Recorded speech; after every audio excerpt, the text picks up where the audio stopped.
I believe that everybody has a story, and I'm fascinated to hear them. So come with me as we take a walk down Fascination Street. Roughly 3 years ago, Joe Lafferty reached out to me to see about being a guest on my show. He is the author of Just in Time, a memoir of faith and the fight for life, and he wanted me to read it before coming on the show. So he sent it to me. By the time I finished the book and our schedules allowed recording an interview, nearly a year had passed. When the interview was completed, it was almost 2 hours long, and we talked for another hour after that. At the end of that 3-hour conversation, Joe told me that we would be friends. As a matter of fact, his exact words were, "We're either going to be friends or you're going to change your phone number." Then he asked if I would mind being added to his list of morning texts, where he sends texts and inspirational messages every morning to a few friends and people that are important to him. Of course, I said yes. Since Joe was an hour ahead of me, his was the very first text I received every single day. His words of inspiration and faith were my first contact with the outside world every day for more than 2 years. Not long after, he started calling me. Our conversations got longer and more intimate. Before I knew it, we were friends, just like Joe said we would be. We talked every weekday for 2 years. Monday through Friday, we would chat. Sometimes it would be 10 minutes. Sometimes it would be 2 hours. Some days it'd be a quick phone call once. Other days it'd be 4 or 5 phone calls in a day. We'd talk between his work meetings or while he was running errands. We'd talk while I was working at my job, standing on a ladder all day. We would shoot the shit. We would tell each other jokes. We'd make each other laugh. We talked every weekday for 2 years. Joe has had a lot of milestones in his life. He coached 15 young men on their way to the NFL. That is to say, Joe Lafferty helped 15 men realize their dream and help them on their journey to be professional football players. Joe has many, many friends. Some are very, very famous. Most aren't. But he has a lot of friends. When Joe was a small child, he beat leukemia and became the spokesperson for his regional chapter of the Leukemia Society. Later in life, due to a 1 in a million infection, he lost an eye. Not long after that, Joe died for 7 minutes. The story's more involved than that, but that's what happened. Shortly after that, Joe received a double organ transplant on Valentine's Day, 2010. And every day after that, he lived on borrowed time. Or as Joe would say, he lived on Justin time, because Justin was the name of the young man whose organs he received. Joe's daily goal was to positively affect those around him, as many people as he could. He inspired some, motivated others, cheered and guided where he could. On May 1st, 2022, Joe was visiting his mother in Pittsburgh and helping her clean out her garage. That evening, he FaceTimed his wife, who was at their home in Florida. Shortly after that, Joe went to sleep, and he didn't wake up. Throughout his life, Joe Lafferty was many things to many people. He was a coach, a mentor, an athlete, a brother, a son, a husband, a father figure, a creator, an author, a podcaster, an advocate, a hard worker, a man of principle, and a man of faith. But most importantly to me, Joe Lafferty was my friend. I miss him all day, every day. And I didn't even know him that long. I can't imagine what his other friends and family are going through. I honestly can't. For those of us lucky enough to have known him, he touched us. For those of us blessed to have befriended him, we are forever changed for the better. What follows is parts 1 and 2 of Joe Lafferty's appearance on Fascination Street podcast, joined into one nearly 2-hour-long episode with as limited commercial breaks as possible. This 2-part conversation originally aired in May of 2020. This is how I got to know him and the seeds of a great friendship with my friend Joe Lafferty. Please enjoy my conversation with my friend. Yeah, talk to me, yeah.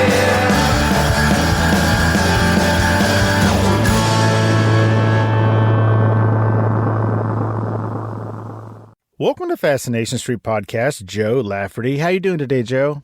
I'm wonderful, Steve. I'm so pumped to be here. Love the show. Love the Streetwalkers. Can't wait to get into it. Fantastic. We have been, I guess, sort of communicating back and forth over social media for It's got to be close to a year now. And finally, we're able to make this work. So thank you, quarantine. Now, Joe, since you are a listener, you know that I do like to start with a nice, easy softball to sort of get us rolling. Where were you born and raised, Joe? Where'd you grow up? I was born and raised in Titletown, home of the world champion Pittsburgh Steelers. I was born in the fall of 1972, and the only significant about that was I have a sister that's just 14 months older than I am. So my mom had two quick ones, and there's only two of us. I was born in September. The first time my mother left us home alone with our father, she went to a Steeler playoff game with my Uncle Lenny, and she did not witness it because everyone's taller than her, but the immaculate reception happened at that playoff game. No kidding. No kidding. And in all the sports people I've met and interacted with in my entire life, I've never had the opportunity to meet Franco and tell him that story. Franco Harris. You know, I know that you're not an autograph guy, but I actually do have Franco Harris's autograph on the wall right there. I'm pointing at it right there. He's a great guy. His story of Pittsburgh is a great one, too. Yeah, I bet. Oh, by the way, you did mention that you had a sister. I do know that she loves to hear this, so this one's for you, Tara. Good afternoon, Joe. How's your sister doing today? She loves the fact that in many circles for many years, she was Joe's sister and not Tara, but then she rose to prominence in our area, serving on a school board, so I quickly became Tara's brother. She thought she had it bad until she came to this event at a school, and I introduced her to this young lady, and I said, "Oh, this is Grace." And she said, "Oh, well, actually, I'm Ryan Mundy's sister." And Ryan Mundy was a Pittsburgh Steeler. I coached him in high school. And it was funny because my sister thought she had it bad. I'm a nobody, let alone being the sister of an NFL star. Yeah, that's like, what is Tom Brady's little brother's name? Nobody knows. I don't even know if he has one. Exactly. See? So I understand.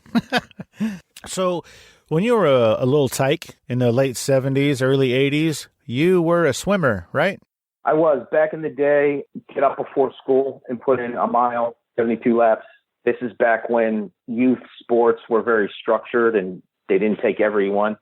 And in the wintertime, there were open meets and there were invitationals. Invitationals, you had to have certain times in qualifying events and qualifying meets to be invited. So there was a handful of us from the team that went to invitationals. And at one point when I was 9, I did have a national ranking. So that was before sports and youth sports became like a business. And it was a very competitive, and I loved every minute of it. But then the day I found football, I stopped swimming. Wow. Why? What was it about football that made you fall in love with it so much? I've analyzed this over the years, and I think every once in a while the coach would bring a radio out on the deck and play music during practices, and I loved that. Had they had waterproof earphones, I would have swam my entire life. I thought it was the monotony of the practices and staring at the bottom of the pool for hours on end. Football was a love. It was a first time, the first day I was able to put on a helmet and run into other people and get knocked down by other people and get back up. It appealed to, I think, my sense. I had beat cancer at that point. I was diagnosed with cancer when I was 8 years old. I didn't start playing football until I was almost 11. So it was on the back end of my chemotherapy that I started playing football, and I don't know what it was. It was love at first sight, really, with me in football.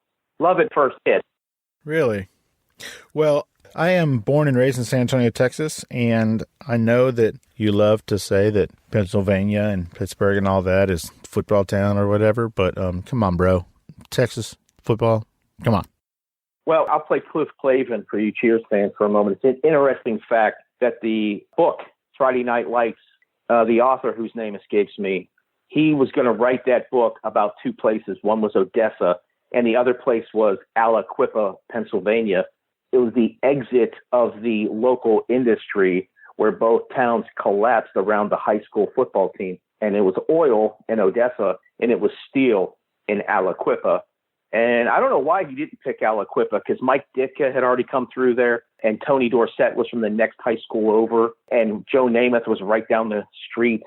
Some people had already come through that area. I don't know why he didn't pick Aliquippa, but he picked Odessa and Permian, which that's a legendary book. I think he picked the right one. I just don't know why he picked it. But yeah, football in Pittsburgh and Pennsylvania, in Texas. Texas is like, the biggest brother.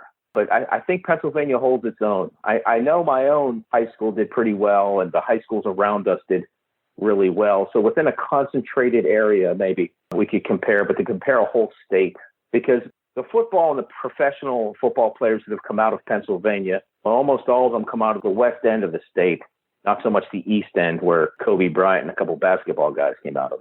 Right. A quick story, about 15 years ago, my stepson was moving to San Antonio from Mississippi, where he grew up. He was, I don't know, early 20s at that time.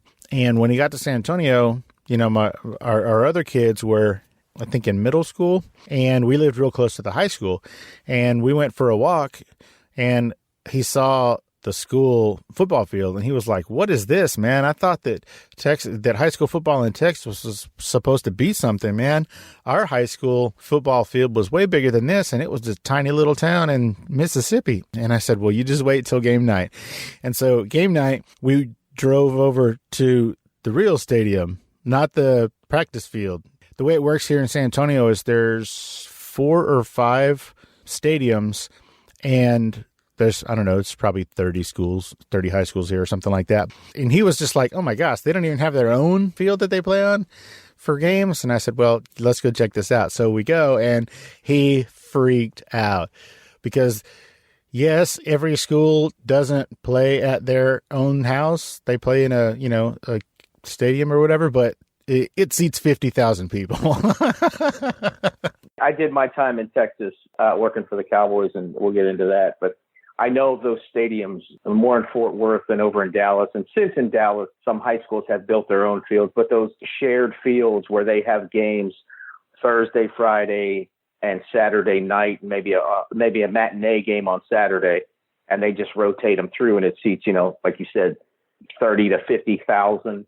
And they rotate them in and out because they can't have that many stadiums that seat that many people at every single high school. So the quarterback clubs in those Texas high schools always amaze me, and their tailgating, and they have a ball. They're much more organized. I just want to tell that quick story because people who aren't from Texas, when they do come here and they see the little rinky-dink practice field at the local high school, all y'all pay attention. Just know that that's only where they practice. And maybe the freshmen played there, but that's about it. Well, I have a question about San Antonio to you.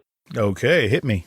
When your stepson moved to San Antonio, did he want to go whitewater rafting at the Riverwalk? Let's hope not.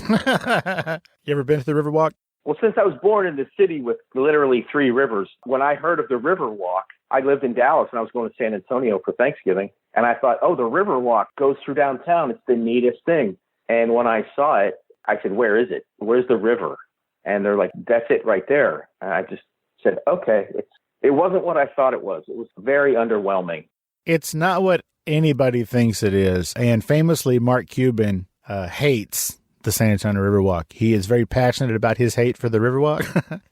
For those listening who haven't been here, once a year they drain that area of the river and clean it because that's, downtown with all the tourists and stuff. And when they drain it and you look over there, you look way over into that cavernous abyss and you say to yourself, that's knee deep at best. So what they did was they rerouted part of the river to go through San Antonio downtown. But yeah, it's only about knee deep at the deepest downtown. Now, the San Antonio River is deeper elsewhere, but that particular part of it that is, I guess, famous is about knee deep. I didn't know that about Mark. When I met him, I should have brought up that topic. Oh, he's passionate. He would have talked your ear off. He's another guy from Pittsburgh. Oh, I had no idea. I honestly had no idea he was from Pittsburgh. He went to the same high school as Joe Manganiello, the actor. I love Joe. That's the dude married to Sofia Vergara, right? Yes, sir. Cool. But let's not talk about all those fools. We're here to talk about you fool. Oh, in all of our interactions that we've had over the past almost year or whatever, I never told you this. When my mom was 15 or so, she was diagnosed with, I don't remember if it was non-Hodgkin's or if it was Hodgkin's. Either way, she was diagnosed with lymphoma at about age 15. This would have been probably 5 years before you were born. So my grandparents took my mother to MD Anderson in Houston, and they were trying out some new therapies. There was a few people that were her age, her symptoms, and so they did 2 separate treatments, and they were guinea pigs for these 2 different treatments. My mom it was an experimental cobalt treatment, I don't really know what that entails or anything about it other than that, and that they don't do it anymore because it's so dangerous and deadly or whatever. But that saved my mom. Whatever that cobalt treatment is or was, it got rid of it, and my mom got to live a happy life. And that was it when she was about 15. It was only 2-3 years later that she had my sister, and then another year and a half later had me. So I'm really happy that they were able to knock that out. The other test group that did not have the cobalt treatment, whatever they did to them, none of that group survived. So I was very grateful for that. Then fast forward to 2013 when my mom is 58 years old, and she is diagnosed with leukemia. The doctor announced, after chemo or whatever, the doctor announced that the chemo was working and things were looking good. And then 12 hours later, all of her organs started failing and she passed away. The reason that I bring up those two different things is because part of that mirrors your story. So when you were a child, was it non-Hodgkin's?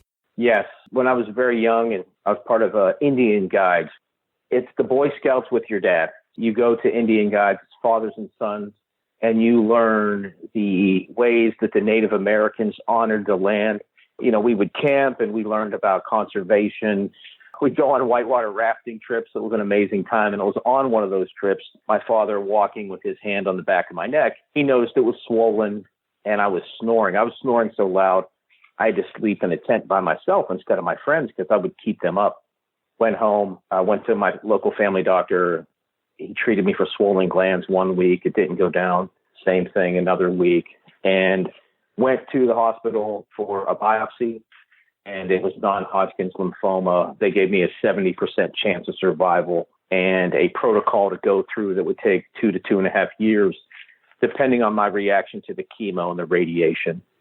And I went through that, and in the midst of that was swimming and playing baseball and tennis on a tennis team at my local community pool. So it was, swim practice in the morning, tennis practice in the afternoon, and meets in the evening for both. So I was a pretty active kid. And my dad kind of set the tone the day he told me that I had the cancer. It was my mom and my sister and myself. And it was actually my sister's birthday when they had to tell me. You know, I was an active kid. My dad just reverse psychologied me and said, well, you can lay around for the next 2 years and not go to the pool and not play tennis or play basketball with your friends.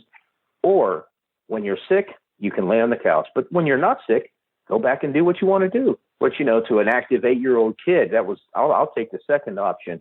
But he set me up for the rest of my life. And I equate this to the ethnic background of my mother and my father. My mom's 100% Italian, and she's a fighter, so she taught me how to fight. And my dad's a stoic Irish guy. And what he taught me is don't give up any ground. So you can only fight for so long, but don't give up any ground. Don't go backwards. You fight as much as you can, and then you stop and you rest and you wait for your next opportunity to move forward or to fight. So with that advice of my father and that track he put me on, he set me for the rest of my life. And when I turned 13, I became an insulin-dependent diabetic because my pancreas stopped working. My pancreas had gotten beaten up pretty bad during the chemo and radiation. I still played high school and college football as an insulin-dependent diabetic. Went to a small Division II school on Lake Erie, Mercyhurst College, home of the mighty Lakers.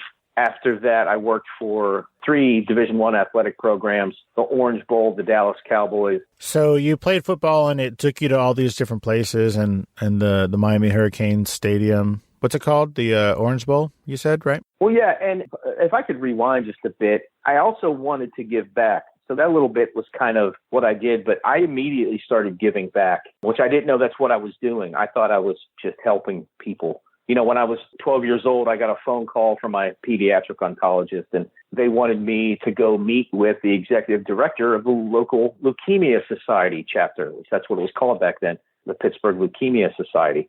And we went down there, and they had a little spread of drinks and cheeses. And my mom took me down there, and I met the people who worked there, and they were all very excited to meet me. And I went and sat in the conference room with the executive director, and George was his name. And he started asking me questions. Like, why are you thankful? Tell me why you're thankful. What I didn't know what had happened was George had this great idea, which was they wanted to try a different tack with their fundraising. instead of showing the sickly kids with the bad wigs and the hat on to cover the bald head, which I never had a wig, but I definitely wore hats to cover my bald chemo head, he wanted to put someone out there who had already been through it and was thankful. And if it was a boy, that was good because they had a lot of sport-related activities. And they supposedly called my pediatric oncologist and said, hey, well, this is what we're looking for. Do you have a kid that can talk? And my savior at the time, Dr. Michael Wollman, Long Island, New Yorker, said, you want a kid that can talk? I have one that doesn't shut up. So they sent me down there and I got to meet them, and I immediately started getting up in front of dozens and hundreds of people at events, thanking them for their donations to the Leukemia Society of Pittsburgh. And I became a ball boy for the Pitt Panthers and started meeting what would be some of the best college football players in the history of college football and some of the best professional football players as I continued my work with the Leukemia Society. And that's how I met Dan Marino and some of the other greatest football players ever as a teenager. So at the time that I think you said you were 12 when you first went to the Leukemia Society, right? 12? Yes, sir. By then you were, do we say remission or do we say cured? What do we say? You say remission. You're immediately in remission, but they normally have like a 5-year date when you get out of it.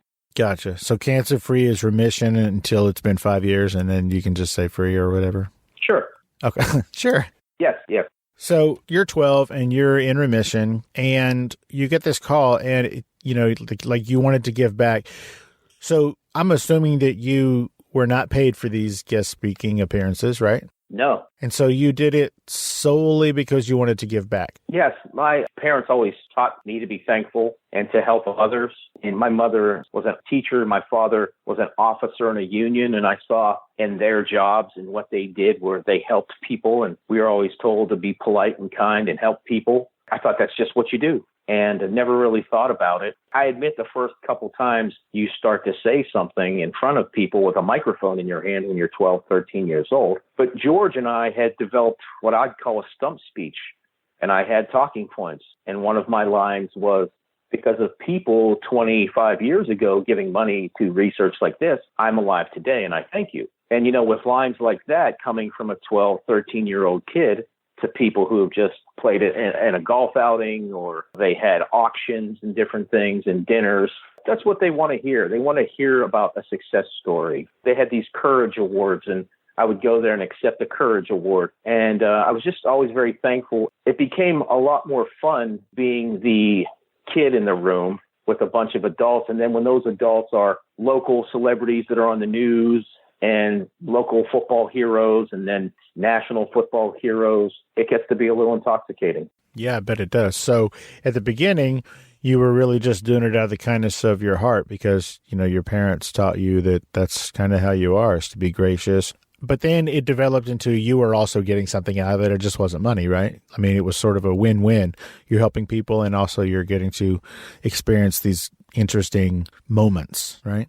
One of the amazing events I did every year was the Dan Marino Leukemia Open. And that's when all the players would come in and they'd be there for 4 or 5 days. And I'd be hanging out with these NFL guys for 4 or 5 days. But, throughout the year, there were a lot of go sit in a mall and hand out information on a table about the Leukemia Society. There were a lot of those events too. So, while one of those events is like the Super Bowl, there's a lot of other events throughout the year where, you're doing a fundraiser at a high school and they have a jump rope marathon. And I would go there and there'd be a bunch of kids. Or I remember a middle school did a jump rope marathon and I had to go speak to, about 50 or 60 fifth graders who were doing a jump marathon to raise, at the time, a couple $100. These weren't thousands of dollars. So yeah, the bigger events definitely had the coolness factor, but there were a lot of little events throughout the years that I love to do too. You reap what you sow. It definitely got to be fun and I definitely got something out of giving back, but I'd say that I kind of lived this Forrest Gump-like life. I have had so many once-in-a-lifetime moments and once-in-a-lifetime medical challenges, so I'll take them because it's made me who I am, and even the challenges that have come in my life have been blessings. It's funny that you mentioned Forrest Gump. I have here on my notes, after I read your book, it seems like your life is like the non-mentally challenged version of Forrest Gump. Well, real quick, I just want to go back to something you said about your parents. You said that they raised you to be kind and reciprocate kindness and that kind of thing, and to be gracious. I think that used to be a common parental guidance. And I don't feel like, I could be wrong, maybe it's just some of the people that I'm seeing, but I feel like some of that might have gone out the window. I'm seeing a lot more teaching in the realm of get them before they get you. Get over on them before they get over on you. And so I just wanted to, shout out to your parents. That's really good parenting. And there should have been, and should still be more parenting like that. I agree with you 100%. Of course, at the time, you think your parents are mean. And my wife and I have a friend, and they have a 6-month-old baby, Oliver. And I almost cry every time I see a picture of the kid. He's so cute. They're from out of town, and they have a family out of town, but they're here kind of alone. And Megan teaches with Jennifer, and we've become close with that couple. And I told them, I'm like, I know I'm not going to be this kid's godfather, but I do want to be the one. I want to be the threat. I want Megan and Nick to say, listen, if you keep acting up like this, Oliver, we're going to send you to live with your Uncle Joe. Because that's what my cousins were told growing up, because my dad ran a tight house. And my dad is fun and funny. And, when you're doing the right things, he's lighthearted and will fool around and has 1,000,001 bad jokes like old men do. But it was the structure. And there's a story in my book. I was going through chemo, and it was a family event, and I was screwing up. And my dad yelled at me. And one of his friends said, how can you be hard on that kid? He has cancer. And my dad turned to him and said, you know what happens if I'm easy on him now and let him get away with things now, when he beats cancer, and that was my father speaking positively into the situation, when he beats cancer, I'm going to be left with a brat that doesn't know how to act. So the point I wanted to make that you just said about parents and kids, when I got in trouble at school, my parents' first reaction would have been, what did you do? Not what did the teacher do to you? My dad's mentality was, you think you got in trouble in school, wait till you get home. They may put you in detention in school. I'm going to ground you for a month at home. That was the kind of mentality back then. And that was my parents. And some of my friends didn't have as strict a dad, but I think in the long run, it served me well and kept me structured and definitely kept me alive. Well, again, kudos. And I'm glad that you have noticed some of those things as well. That makes me feel not so crazy. Now, Joe, I am going to jump around a little bit. I want to jump back to when you were going through chemo at an early age. I believe, and this is super cute, I believe that sort of your reward for the lack of a better term, stomaching chemo, was Doritos and a Coke, and that it was sort of a comfort food for you after your chemo appointments. Is that still a comfort food for you? No, and a Hostess apple pie. You forgot about that. Oh, my gosh. So I grew up, my mom's 100% Italian. She's an amazing cook. I learned that over the years, too. My closest friends and my mom, they could all cook. Because when I got out into the world and started going over to other people's houses, and this is in college and when I became a young adult, not everyone's mom is a good cook. I'll leave that out there. But my mom was a good cook, so we ate good food, but we didn't always have a lot of junk food around. We had Italian bread around all the time, but to have those Doritos or an Hostess apple pie, that was a treat. That was a reward for getting through the chemo. And I think it was only one time that I convinced my mom I felt better and was no longer nauseous. And I drank some Coke and ate a couple Doritos and then threw them up, which, it was always like, wait, I'm fine. Let me get the treat. I think it was just one time where I got the treat and then got sick again. So she was leery after that, but that was the treat. No, that's not my comfort food. When I became a diabetic, I stopped drinking soda with sugar. Yeah, I bet. Well, no, I'm no longer a diabetic, and I could drink sodas with sugar when I do, but no, I never went back to drinking soda with sugar in it, and apple pie every once in a while, and not really a Dorito fan. I think in college I used to every once in a while get Cool Ranch Doritos when I had an apartment. But back then, yeah, that was my comfort food for sure. That is so cute. Now, Joe, we keep talking about the book, but I don't think I've even said what it's called yet. Ladies and gentlemen, streetwalkers, if you will, the name of the book is Just in Time. Justin as in a name. Just in Time, a memoir of faith and the fight for life. Now, Joe, you had a co-writer, and his name is Jeff Schober. Why does that name sound familiar to me?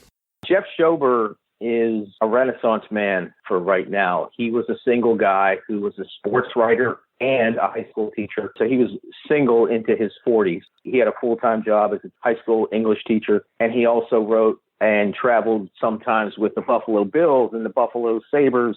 And the funny thing about Jeff, which never ceases to amaze me, is his love of 80s hair band music. He still plays hockey at 51 years old, ice and street hockey. As cool as that sounds, I'll call him and he'll say, hey, I went and saw Sheena Easton last week. I don't know where he has this geezertourdate.com, but it's always amazing. And he just knows so much about music. He, like me, found the love of his life in his 40s and married Terry, and they have 2 little boys, just like my Jennifer has 2 boys. And he wrote the book Growing Up Gronk.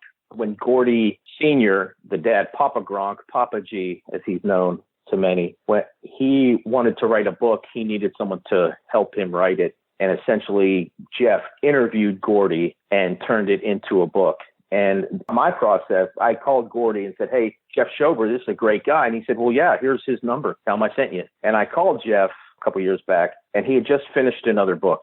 And I had to pitch him my story. And I said, I'd already written 27,000 words, and I don't think I have anything. But I gave him some of the highlights and the people I knew.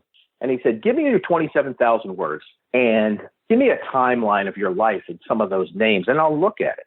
And I said, okay. So I sent it to him, and he called back a couple of days later and said, listen, I'm driving from Buffalo to North Carolina to visit my dad.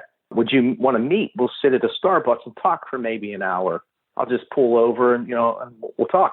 I said, absolutely. So I met Jeff, and we talked for 3.5 hours, and it felt like 5 minutes, and we just instantly got along. And he left there saying, you know what?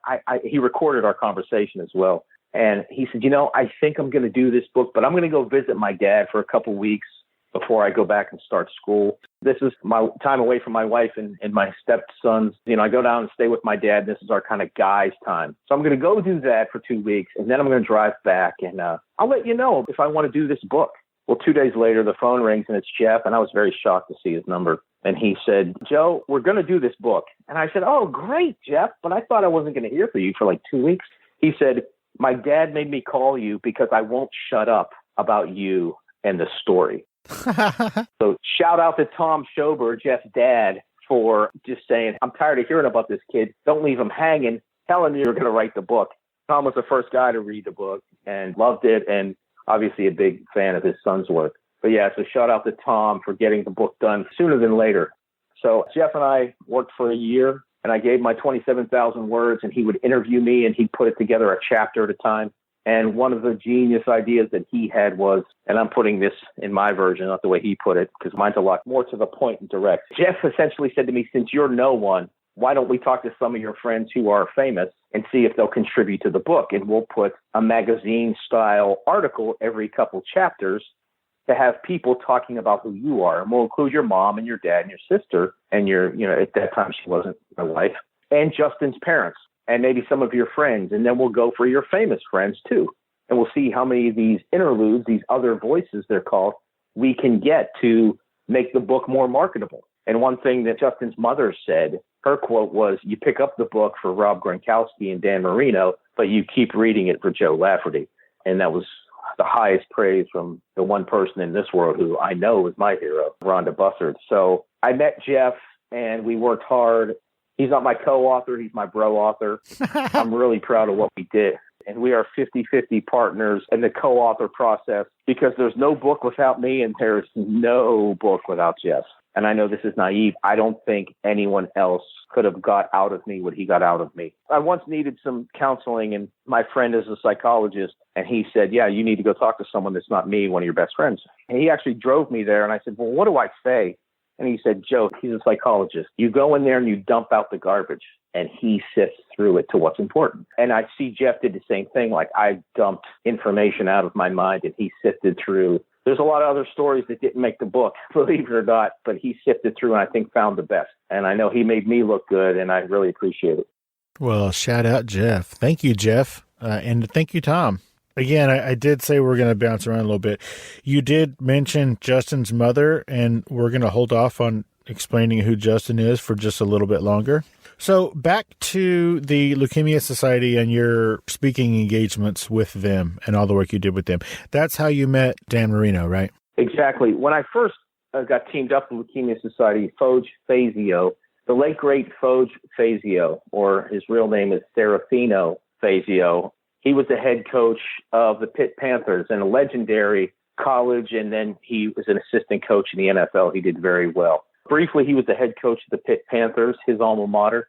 His famed recruit was he got Tony Dorsett to come to Pitt, and he was the head coach for a couple of years. And it was his golf outing, his Leukemia Open, where I won my first Courage Award and started to meet Chris Dolman and Bill Fralick and some of these guys that were affiliated with Pitt, Mark May, Russ Grimm. Those are two of the former Pitt Panthers that were also members of the famed Redskins offensive line, the Hogs. These were guys who would come back and play in this golf outing. And then after Foge left Pittsburgh, they got Danny, as he's known in people in Pittsburgh, Danny Marino, to be the honorary chairman of the golf outing. And he started bringing in NFL guys. And the beautiful thing at that time, this is the late 80s, every quarterback had a golf outing in their respective cities. So you got those guys to play in yours, then you played in theirs. So they spent their spring and summer golfing in the nicest courses in the town. So Danny had quarterbacks come in, Steve Young, Vinny Testaverde, Bernie Kosar, Jim Kelly, Jay Schrader, Joe Namath. So these guys came in, and then other guys like Mario Lemieux and Bill Fralick again, and several people, these NFL titans would come in, and you got to hang around with them and get to know them real well over a couple of days and watch them play golf and have fun. It was an amazing time. And being that I'd win an award, I'd kind of get to be in the VIP room and talk to these guys. And I was the only teenager there. And they'd ask me about my own football career, which wasn't much, but it was fun to kind of feel like those guys were my older brothers. So after being around them for 3 or 4 days, they get to know you and, hey, Joey, come here and tell this guy your story. And it was a lot of fun. It taught me how to be around people that were famous, which is, don't ask them for things, don't ask for autographs. I watched those guys be in intimate moments and someone would come and ask for an autograph, and they were always gracious, but you could tell it ruined the flow of a conversation sometimes. So myself, I'm not an autograph seeker, although there are some autographs I would like, but I'd probably have to go out and buy them. I'd be too leery of asking, unless I have gone to things that were specific. I got a Bill Mazeroski autograph because he was signing baseballs at the Monroeville Mall. So I will wait in line to get an autograph if that's what they're doing. That's okay in my opinion, but to bother someone while they're having dinner to autograph something, that's just not me. Well, that makes sense. And so are you still friends with Danny today? Friends, that's a funny term. We know each other. Are you friendly? I saw him at the Super Bowl. I went down to Miami to represent the National Kidney Foundation and walked Radio Row for 3 days and did as many interviews as I could talk my way into and podcasts. And he came the one day, and he's had this same agent. Shout out to Ralph Stringer. He helped me coordinate with Danny so Jeff could interview him for the book. Danny's been with the same agent dating back to his early days in Miami. Ralph used to be around for the golf outings, Ralph Stringer. He's a legendary agent and great guy. So I went over and saw Ralph. Danny was on with Mike and Trey Wingo and said hello and met the CEO of Isotoners. Danny's still with Isotoners. Danny came off, got to talk to him for about 4 or 5 minutes because when those guys are doing Radio Row, they're being paid to go from show to show to show. And I've heard this. This wasn't from Danny. This was from another celebrity I ended up talking to. When you're getting paid 6 figures to give radio interviews all day, that's all you do. So he was going from show to show, and hey, it was in his backyard. It looked like he was having a blast, but I did get to talk to him for about 4 or 5 minutes and wished him well. And he was working. So, how long can you talk? You go visit your friend at the pizza shop, which one of my best friends owns a pizza shop and runs a pizza shop. So I go to work and I might only talk to Joe or Rob for 5 minutes, but that's because they're working. So Danny was working. So I got 5 minutes worth of time, and I was very thankful to get that. Very cool. In your book, in the parts where you talk about Dan Marino, you mention a serving leader and that he showed you what that was. Can you tell me what that is? Absolutely. So the term serving leader comes from my life and author mentor, John Stallworth, who wrote a book called The Serving Leader. And I didn't know it at the time, but that's what Danny is. Anyway, when we showed up the first year that it was Danny's golf outing, there's a big cocktail party the night before, and it's at the Pittsburgh Field Club, which is in Fox Chapel, which is the old money section of Pittsburgh. And the Pittsburgh Field Club is one of the most beautiful private country clubs in Pittsburgh, beautiful views. And they have this old bar, this kind of big oak bar in the front. And we went in there, and it was my mom, dad, and sister. The funny thing was my dad and Dan Sr. were in the same union. Dan's dad was a truck driver, and my dad was a route man. Both worked for the Post-Gazette, and they were in Teamsters 211. And they knew each other as Joe and Dan. Of course, he knew my dad was Joe Lafferty, but he didn't know, like, he had a son. And my dad, who I love the man, he's a genius. He leads the league in common sense, but he probably doesn't know whether a football is stuffed or blown up. He did not know that was Dan Marino. Sorry. My dad knew that Dan Marino's dad was in the union. So we're talking about over 500 guys. And my dad knew Dan, but he didn't know they were the same person. So when they walked in, they looked at each other and went, Dan, Joe. And, you know, this is Mr. Marino, Dad. I'd already met him. And he's like, well, Mike. So they had something to talk about, which was work. And my mom sat down with Cindy and Dan's mother, and Dan started serving drink. Mrs. Lafferty, can I get you a drink? And he started walking back and forth to the bar, getting his mother and his wife and my mother and my sister had a soft drink, getting them drinks. But he was the waiter, and he was just he was serving them. He was serving his mom and his wife, and then he served my mom and my sister. And I thought, that's the best quarterback in the NFL, taking care of his mom and his wife. I want to be that guy.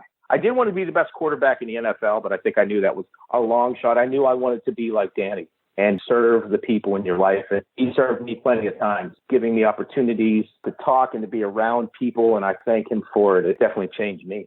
Is that the biggest lesson or biggest thing that you learned from Dan Marino in your time with him?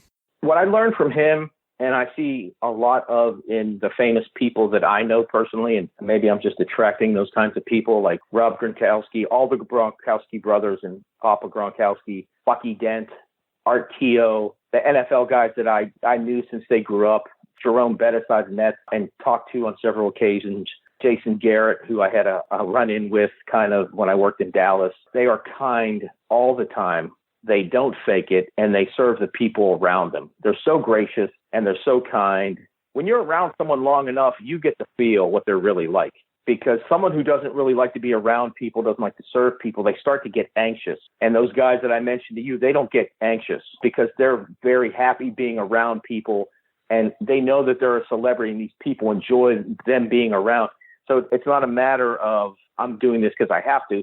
It's that I know I'm a celebrity. This is my responsibility to make people feel better, and I'm going to do it. So they serve. And, you know, people can say, yeah, if I was that famous or if I was the best tight end in the NFL, I'd sign every autograph. Well, that's just not true. You know, it's not easy being famous. It's not like digging ditches hard, but it's not easy doing that and giving up a lot of your free time. So I think I've attracted some people in my life. I've been around a lot of good people, and I never mentioned those who I've interacted with that weren't good people. But the ones that I've been around, man, they're awesome, and thus far awesome guys that I've always learned a lot from, and they're just great to be around because they're so good. Well, that is good to hear. Jason Garrett, I don't know if you know this, you probably do since you are an encyclopedia of football knowledge. Jason Garrett used to be the quarterback of the San Antonio Riders in the World Football League. Absolutely.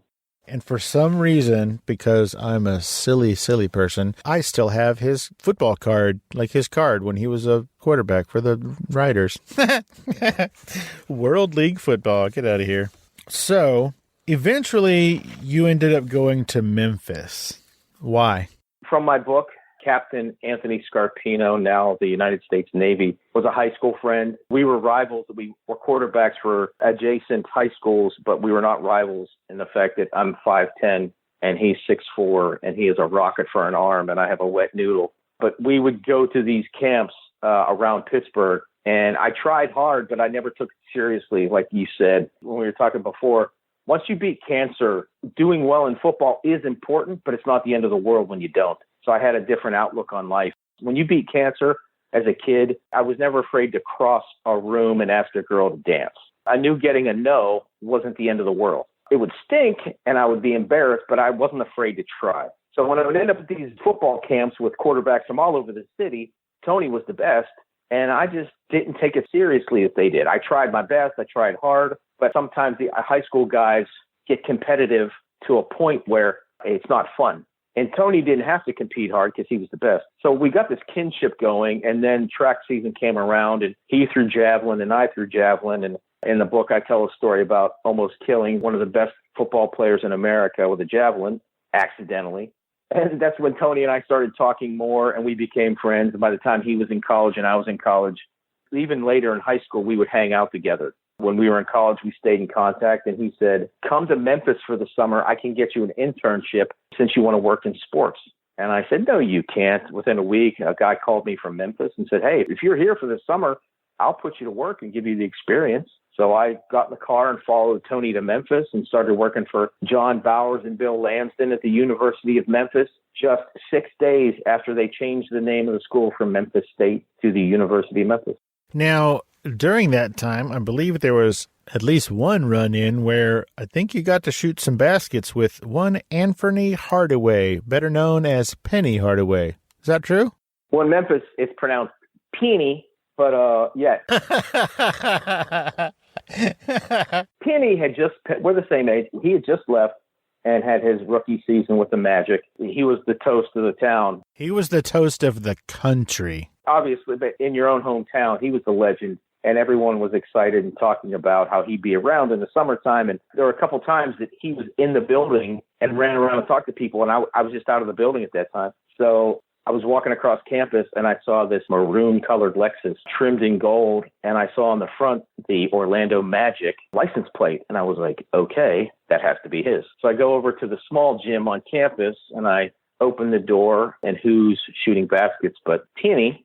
I just walked in there. I'm like, hey, I introduced myself, said I work for the athletic department. I've heard a lot about you. It's really neat to meet you. I said, hey, I'll rebound for you. And he, shot and made like 38 of 40 just around the key. And then he's like, all right, you take a couple. And I shot a couple. And, I was in very topsiders and khakis. And it was about 10 minutes of just shooting around with Penny. And he asked me where I was from in Pittsburgh. And then the basketball team started coming in. And I said, hey, it was nice meeting you. And I left. And that was my run-in with Penny. A gracious guy.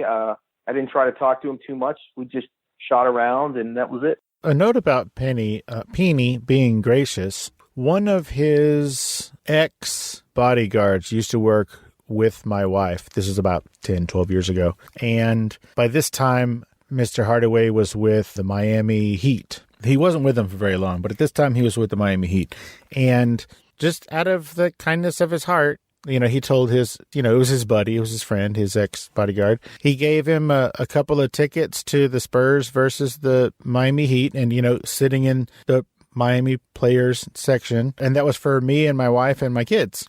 And so we got to go and enjoy that, which was cool. But then afterwards, he came over to us. I guess we were sitting in his seats or whatever, but he came over to us and talked to us and took pictures and chatted with us. And he is one of the nicest guys ever. And right behind me, I have a game-worn jersey from when Penny Hardaway was with the New York Knicks. And then over there on the wall, I have an autographed playoff-worn tennis shoe from when he was with Phoenix. Wow. He was super nice guy.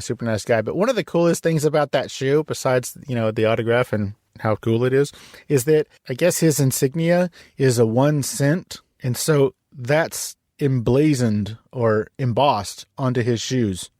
That's so cool. Yeah, I remember those shoes. And it sounds, do you have anything else there in your Hall of Fame? Do you have the bat that shoeless Joe Jackson gave to Babe Ruth? Do you have any of the memorabilia like that there? Sounds like quite the museum. No, but I do have the first base that Babe Ruth stole. Are you serious?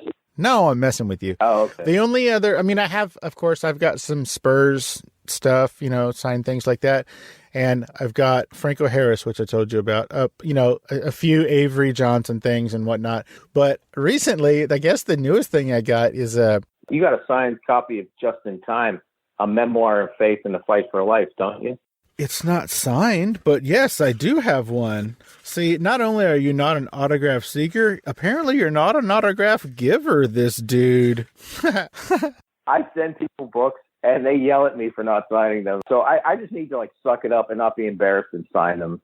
But the most recent thing I got was a Pete Rose autographed baseball. Wow. I know, he's got some stigma, but I couldn't pass that up. No, that's very cool. And you know, a thing about Pete Rose, when I saw him, he was signing autographs in a mall in Vegas, and apparently he does that all the time.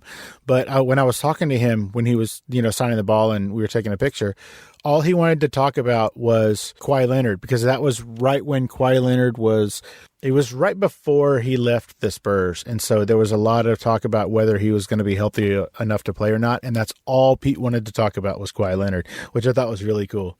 I coached high school football with a guy who was an amazing athlete, and he was from our area around Pittsburgh, Wilkinsburg to be exact, and his name was Billy Morton. And he was an all-state football player and an amazing baseball player, drafted right out of high school by the Cincinnati Reds. And he was a catcher. So, in training camp, he was backing up that. At the time, the Cincinnati Reds had a pretty good catcher. His name was Johnny Bench or something like that.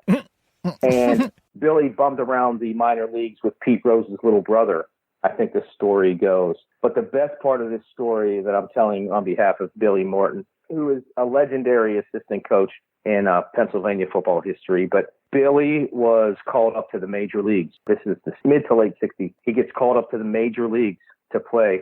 And his mother didn't have a phone because not everybody had a phone back then. So he called his neighbor back in Pittsburgh and said, "Hey, I'm calling back at 6 o'clock. Get my mom over there so I can talk to her." So come 6 o'clock, Billy called home and said, "Mom, you won't believe it. I'm getting called up to the major leagues." And she said, "Billy, there's a letter here from the Department of Defense and you need to come home." And he said, "Well, open the mail." And he did. And it was a draft notice. And he drove through the night and got back to Pittsburgh and was just back a couple hours. And he drove his mother's car downtown Pittsburgh, I guess to see if he could get it extended or, not leave. But they left from there. His mother's car got towed. They left from there, took him to the airport and went to basic training. And he ended up in Vietnam. Whoa. Yeah. He did some very heroic things and decorated and went on to raise two great daughters who were both Division I basketball players and coached a lot of guys that went on to the NFL. He's, like I said, a legendary football coach, a great storyteller. That's one of his stories I just told. But that's my connection to Pete Rose. Billy used to run around with Pete Rose's brother. That is crazy. Joe, are you an organ donor? Can you be an organ donor? I can be. When I was 16 and got my driver's license and I got the chance to pick, I remember vividly thinking, well, I had cancer. I don't know what they'd want of mine, but if they want it, they can have it. And that's actually the way to think about it and no one knows how good or bad their organs are. It would take a doctor and with your medical history to be able to tell if you were viable to donate your organs, tissue, or cornea. And so it's different for everyone. If you were an active cancer patient, they wouldn't take your organs. People think like you don't want what I have, and that's not true at all. And the sad part about organ donation, if I could give some stats, is that 7,300 people a day die in the United States from various ways, but only 1% of them die in a manner that facilitates organ donation, and that's in a hospital on a ventilator. This is massive coronary, this is massive head trauma, where you end up being brain dead and there's no function in your brain. And they do a brain apnea test and they have to repeat it after a certain number of hours to verify that you have no electricity, no pulses going through your brain. No one has ever come back from that. That's not a coma. That's not anything else. Once you're brain dead, you are brain dead. And then and only then, while your heart's still pumping and you're on a ventilator, then and only then can you be an organ donor. So it's a very small number of people out there who can be organ donors. And last year, almost 40,000 organ transplants were done. And the number goes up about 3,000 every year. They almost broke 40,000 last year, but it's an amazing thing they do. And back when I was 16, maybe it was some foreshadowing, but I said, yeah, I want to be an organ donor if I can be. Well, on my license, there is a little red heart. And it has been probably since I got my license at 17. I encourage everybody out there to be an organ donor because like Joe said, You don't know what they can use and what they can't, so you might as well just give them the whole thing and let them pick what they want. It's sort of how I feel about recycling. There's all these rules about what you can and can't recycle, and I'm just like, I'm just going to throw everything in there that I think you can use, and you can throw away the rest. Absolutely. So you worked for the Dallas Cowboys, and you lived in Dallas before you went back to Woodland, right? Yes, sir, that is correct. Okay, let's talk about Dallas.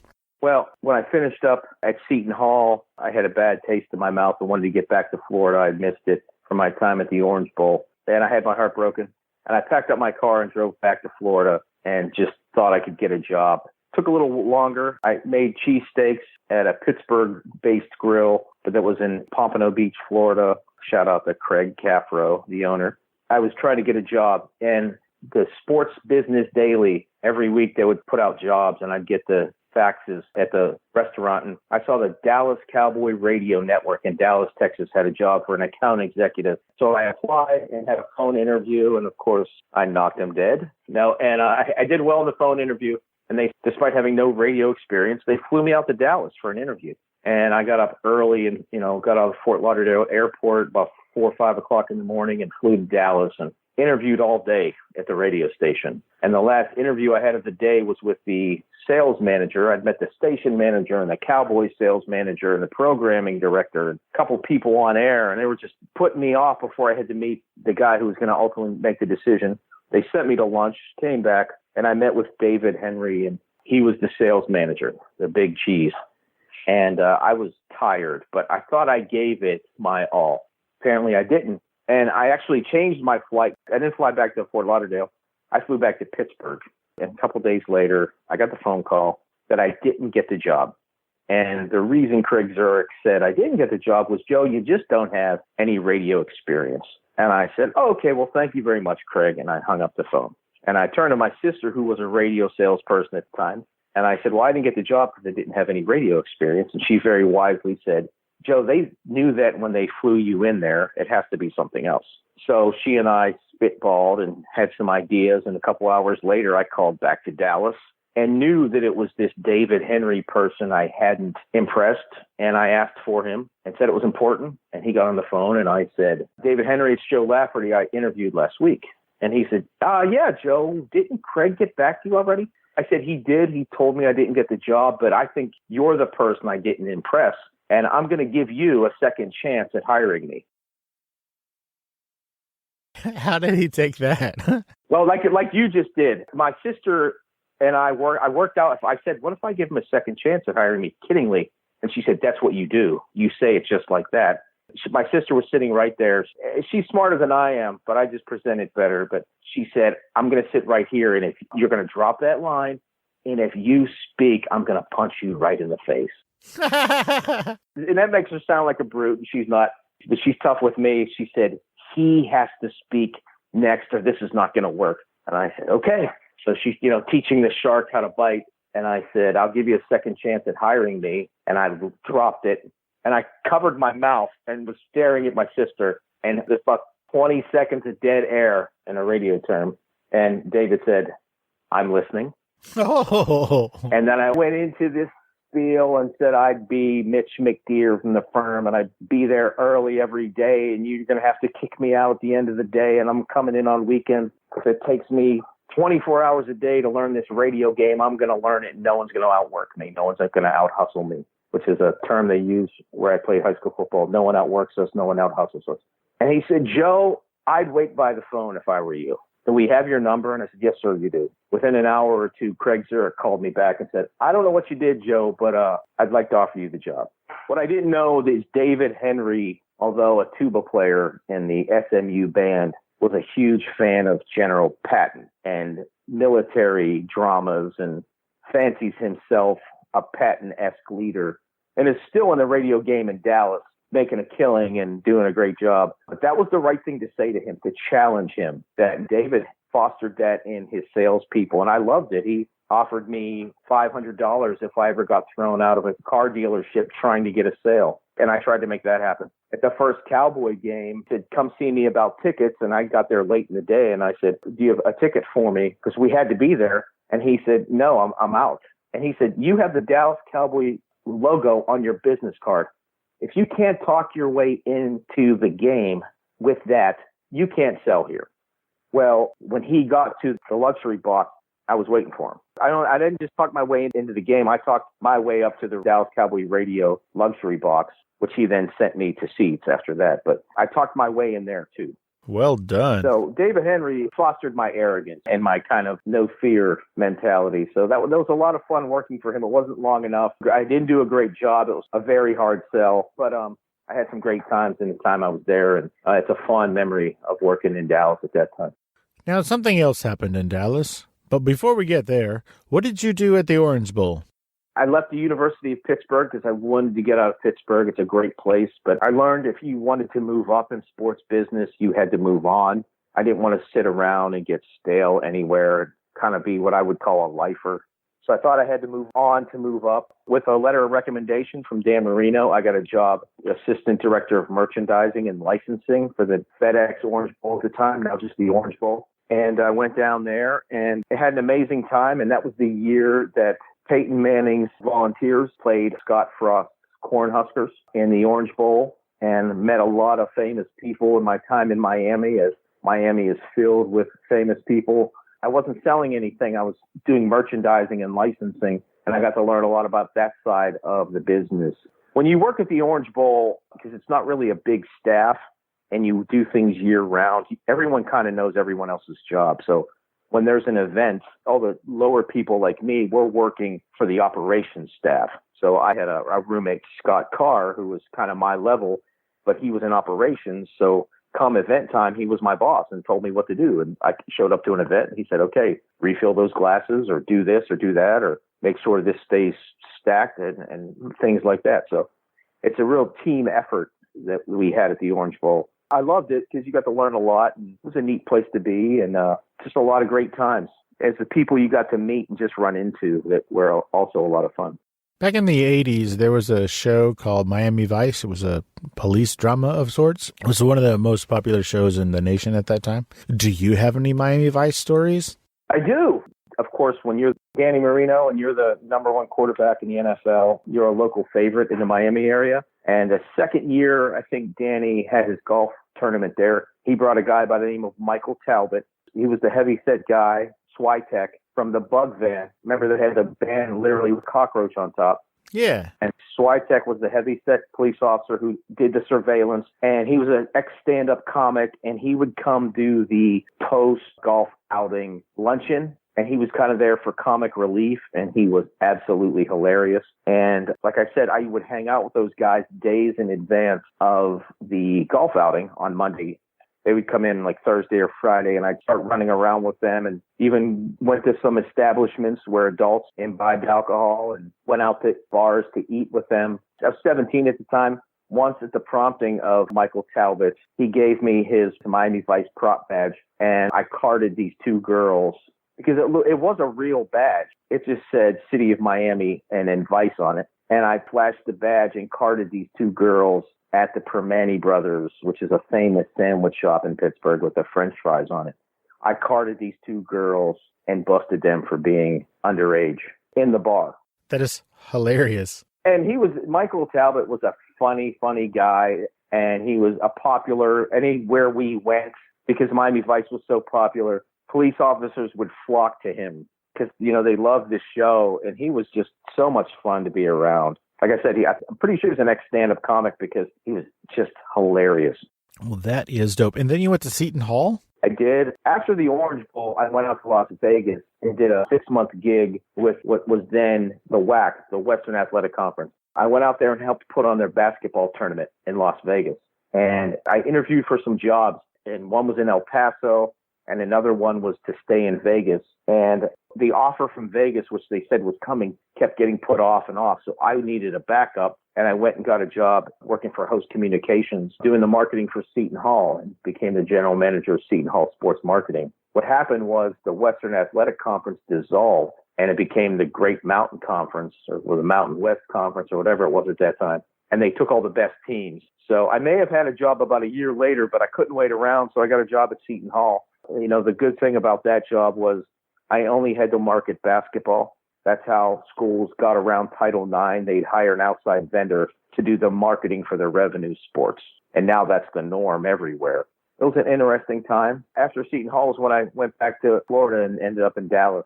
All right. So now we're back to Dallas. Sorry about all that time travel, folks. So you're in Dallas and you're working for the Cowboys organization and Cowboy Radio or whatever. I believe you were doing some yard work. And then what happened? Well, I'd left the Cowboys Radio Network and I was working for The Ticket, KTCK. Oh, okay. Sports Talk Radio. But I was working for them and I was helping a friend on the weekend. His father was restoring a home and I scratched the side of my head real bad. Something stupid. It didn't heal.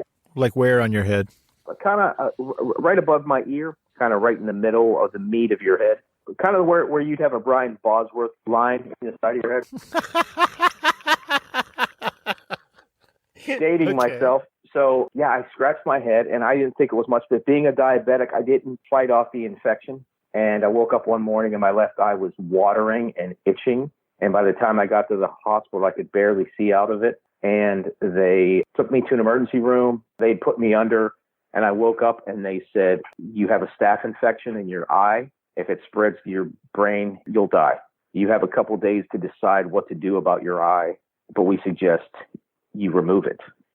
I had blue eyes. I'd already looked at it, and it looked like someone had stirred my eye like a drink. The blue was smeared, and it was not good, and I couldn't see anything out of it. Wow.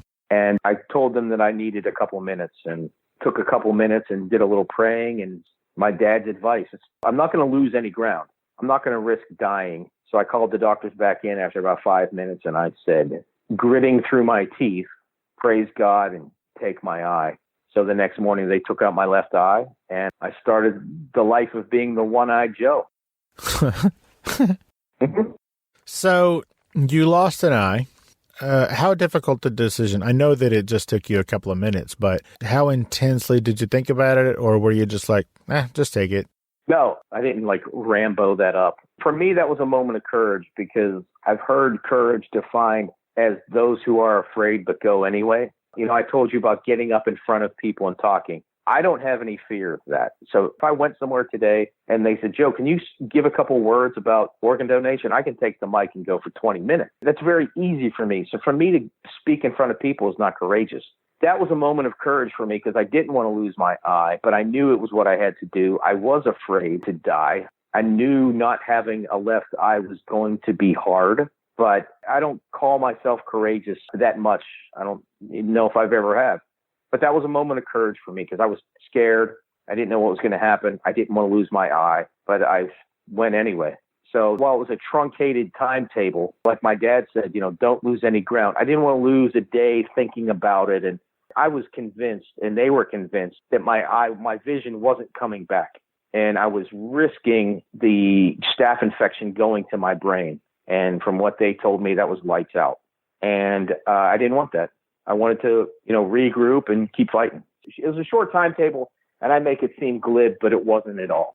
All right. Now, back in the olden days, and maybe still today, I have no idea, teens at parties used to gather together and play a game where they put a boy and a girl in a closet and they're supposed to make out or whatever for 7 minutes.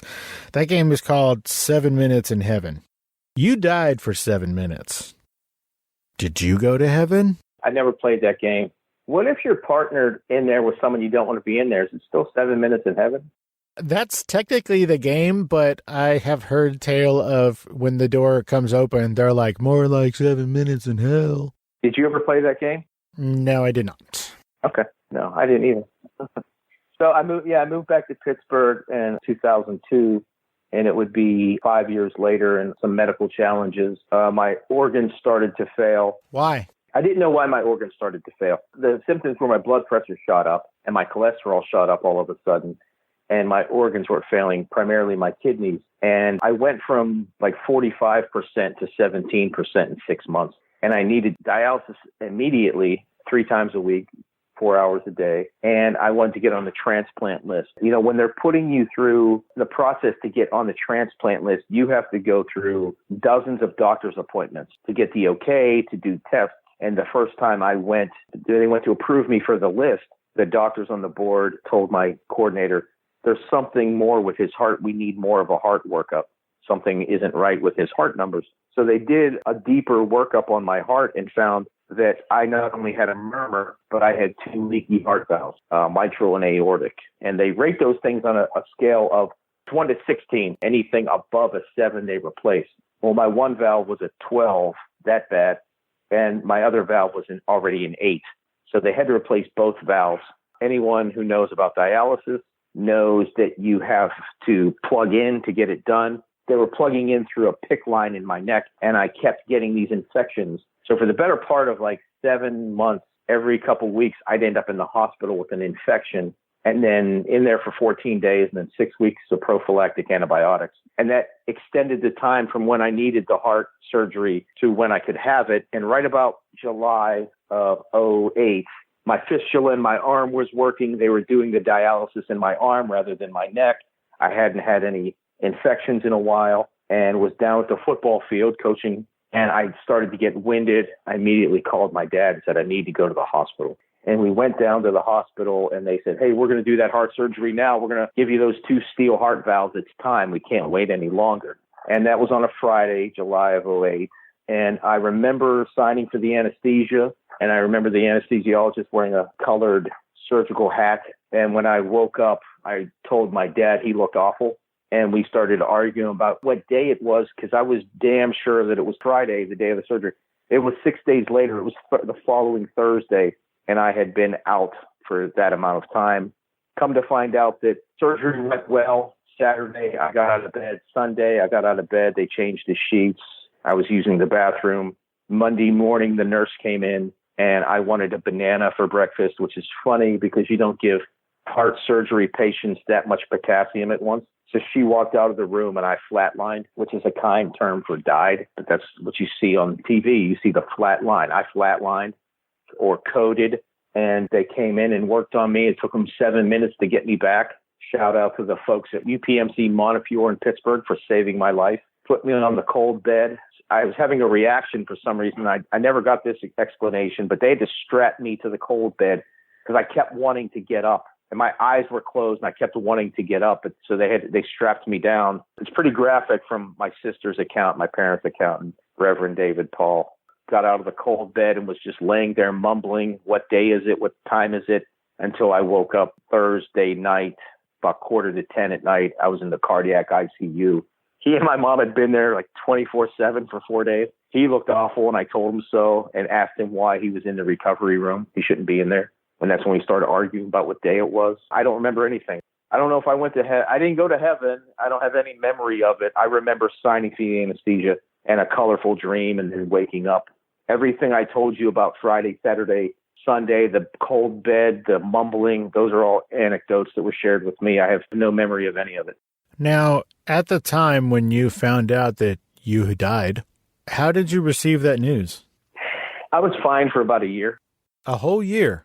Oh, yeah, I was fine with it for about a year because I only knew forward. In fact, I spent 5 weeks in the hospital. And at one point, I threw a tray of food because they kept telling me I could get out the next day if this Coumadin level got straight. And they came back with a test, and it had fluctuated again. And I was so upset, not with someone, I threw a tray of food at the door. I wasn't mad at anyone. I didn't throw it at anyone. My sister was in the room, and I just flipped it towards the door and was upset. And I said I was leaving the hospital. And my sister said, okay. And she waited until I went to the bathroom, and she took my wallet and my clothes and my backpack and left with it. And I couldn't leave. I was going to walk out of the hospital. I didn't care. I was going to unplug things and leave. That's how frustrated I was being in the hospital for 5 weeks. And I was weak. I was very weak, but I didn't want to be there any longer. And that's probably my only outburst ever in a hospital. But I stuck it out and got out of there. It was a tough road to hoe. And I got out, and 8 days later, I traveled with the Woodland Hills football team back to Dallas and Texas Stadium, and we lost the game to a high school from Texas. Is that the picture on the cover of your book? That is the picture. That is 43 days after I died. I'm standing there looking like a mean facing a referee, but we were actually talking about a friend of mine from Dallas who I lived with when I lost my eye, actually. So it was a great situation. We shared this big house.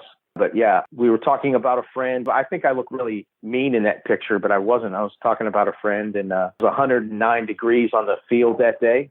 I don't know what I was doing there. I probably shouldn't have went, but I wanted to be with my team. That was our opener that year. And we lost 14-12, but I'm glad I made that trip and got that picture. This was when you were one of the coaches for Woodland Hills. Is that a high school? What kind of school is that? That is a high school. Formed in 1987, right over the hill from the Edgar Thompson Steel Mill, which is in Braddock, Pennsylvania. The two big steel mills in Pittsburgh are the Homestead Works, which no longer exist, and then the other one across the river, which is the Edgar Thompson plant. And Edgar Thompson plant is within the Woodland Hills School District and once was filled with thousands of people and I think 11 high schools in that area. And over the years, it's whittled down to one. But I don't want to sidestep something you asked me. So can I circle back for a second? Pretty please. Well, because I think it's important because of mental health. And you asked me, how did my dying affect me? It was almost a year later because it was springtime, I remember. And my good friend, Reverend David Paul, I didn't drive. He was driving me around. And well, I was volunteering and going to lunch with people. And one day after dialysis, I went home and I sat in my desk chair and turned towards the window, and all of a sudden it was 4 hours later, and I realized I'd been staring out the window for 4 hours. And that alarmed me, and I said something to him, and he said, I've noticed lately you don't seem like yourself. I think you may be depressed. I said, what do I do? And he said, well, you need to talk to someone. I said, well, you're a psychologist. And he said, no, idiot, you can't talk to me. I'm your friend. We got to find you someone else. So that's what I mentioned earlier. He drove me to see the psychologist in Oakland outside Pittsburgh. And I went in and, he's the one, he said, just go in there and dump it all out and he'll sift through it and find the stuff that you need to talk about. So I went into this first session with this psychologist and we started talking and going back and forth. I was giving him some background and some history as you do in your first session. And I said something to the effect about being here. And he laughed and he said, well, I'll ask the question, Joe, why do you think you're here? And we had a good laugh about that because that's kind of the cliche psychologist question. And I thought about it for a second and I said, a year ago I died and it happened so fast I didn't have time to be afraid. And now I'm afraid because someone else has to die so I can live as part of this transplant process. And he was dead silent. And he just looked at me and he was like, okay. And I said, how'd I do? he said, that was pretty good. And I said, am I cured? And he went, oh, no. So after about, I think it was 7 or 8 sessions with him, we were talking and he said, let me ask you a question. Do you feel better? And I said, I do feel better. And he said, well, I think this is going to continue. You talk about talking to your friend, David. He said, I know him through a contact. He's like, yeah. He said, keep talking to him. I don't think you need to come back, but if you do, you're welcome to. So after 7 or 8 or 9 sessions, he set me free. I had a problem with the fact that I knew I'd exhausted all my living donor possibilities and my friends and family. I knew I was going to have to wait for a deceased donor, and I didn't want someone to have to die so I could live. And I just had to accept that that's part of the process, and that's part of God's plan. It didn't mean it was going to happen sooner or later. It just meant it could happen potentially, and that wasn't my call. And like I say about my donor, who we'll talk about, I'm not responsible for 2 souls, but I am responsible to live my life to honor his gift. That's what I needed that counselor for. And I think mental health problems that we go through today, the biggest thing is knowing you need to help and then being humble or wise or just, I don't know, just you have to ask for the help. That's the toughest thing to do. But, I beg people, ask for help when you need it. I'm like that. I ask for help all the time when I need it. But I wanted to circle back to that because you asked me an important question, and mental health is very important. And that's something we all need to focus on for ourselves. We're the only ones who know what's going on in our own brain, and unless we share it with someone. That is the truth. My wife currently is, my mother was, my wife's sister is, and my wife's mother is. They are all psychiatric nurses. So, yeah, mental health right up there. It's a big one. It's a doozy. So thank you for going back and grabbing that. During the time that you worked at Woodland Hills High School as one of the coaches, you coached some pretty amazing players. I'm sure plenty that we don't know the names of, but also There's 15 players that went on to the National Football League that you helped coach. What does that feel like? It's a blessing.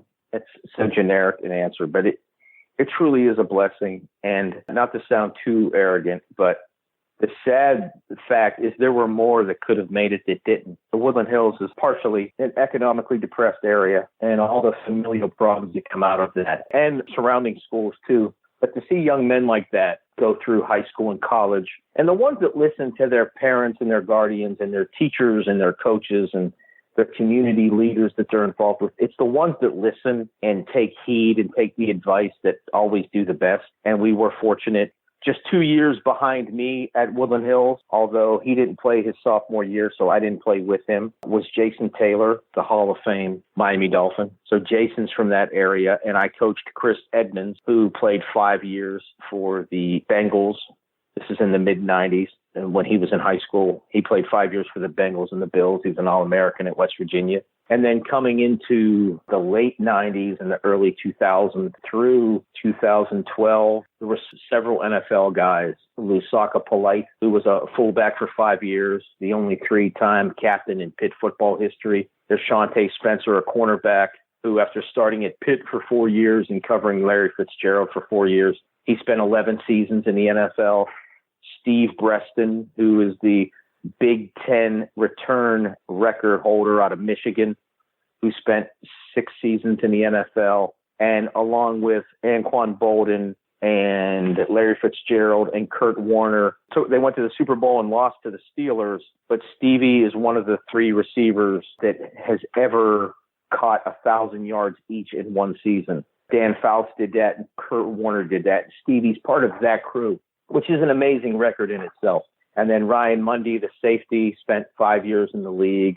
And then not long after that, Terrence Johnson, another cornerback in the league, and Darren Walls, another cornerback in the league. And I like the story of Darren Walls because he got a full ride to go to Notre Dame, started as a freshman in Notre Dame, and his first game, him starting at cornerback for the Fighting Irish, he went up against Megatron, who was a senior at Georgia Tech. I can't remember that kid's name. I just know his nickname was Megatron, and that was his start to college football. And then not long after that, we got a call, as schools do in Pittsburgh.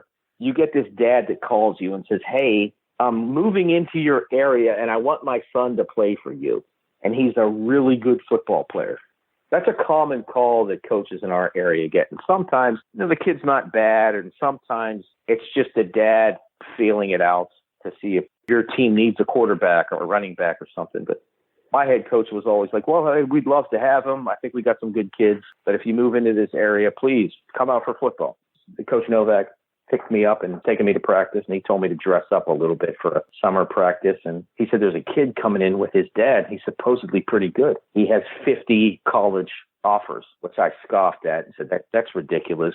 Whatever, 50 offers.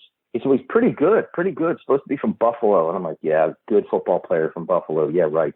So the coaches saw him coming, and there was some hooting and hollering.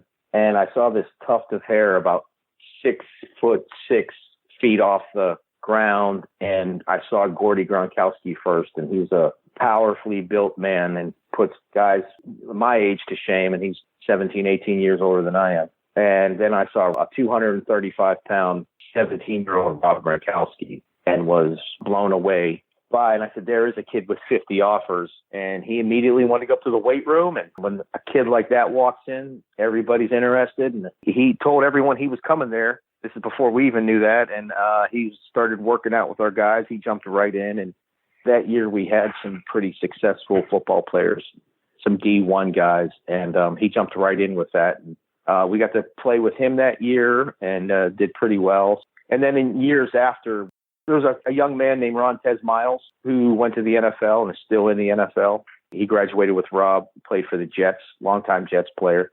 And then Quentin Jefferson. I like this story. My last year was 2013. I coached. We had 2 running backs. We had a senior and a freshman.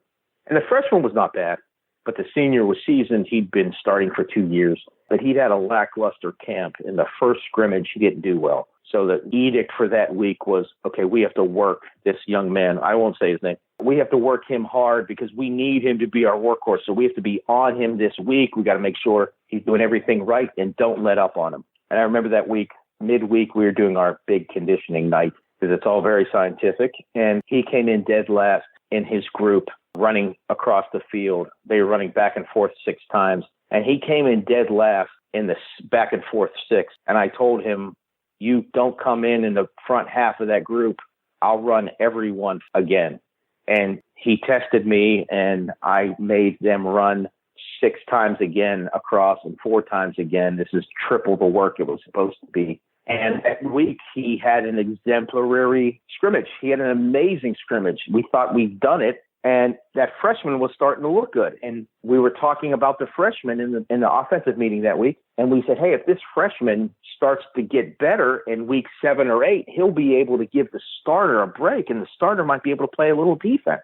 Because we ran the Redskins counter tray offense, which teaches the running back to take a read step before hitting the hole. That's not just take off and run to the hole. You have to read. You have to take a draw step before you go, which is inherently hard for some kids to learn. So we said, once this freshman gets it, he'll be able to give the senior some rest.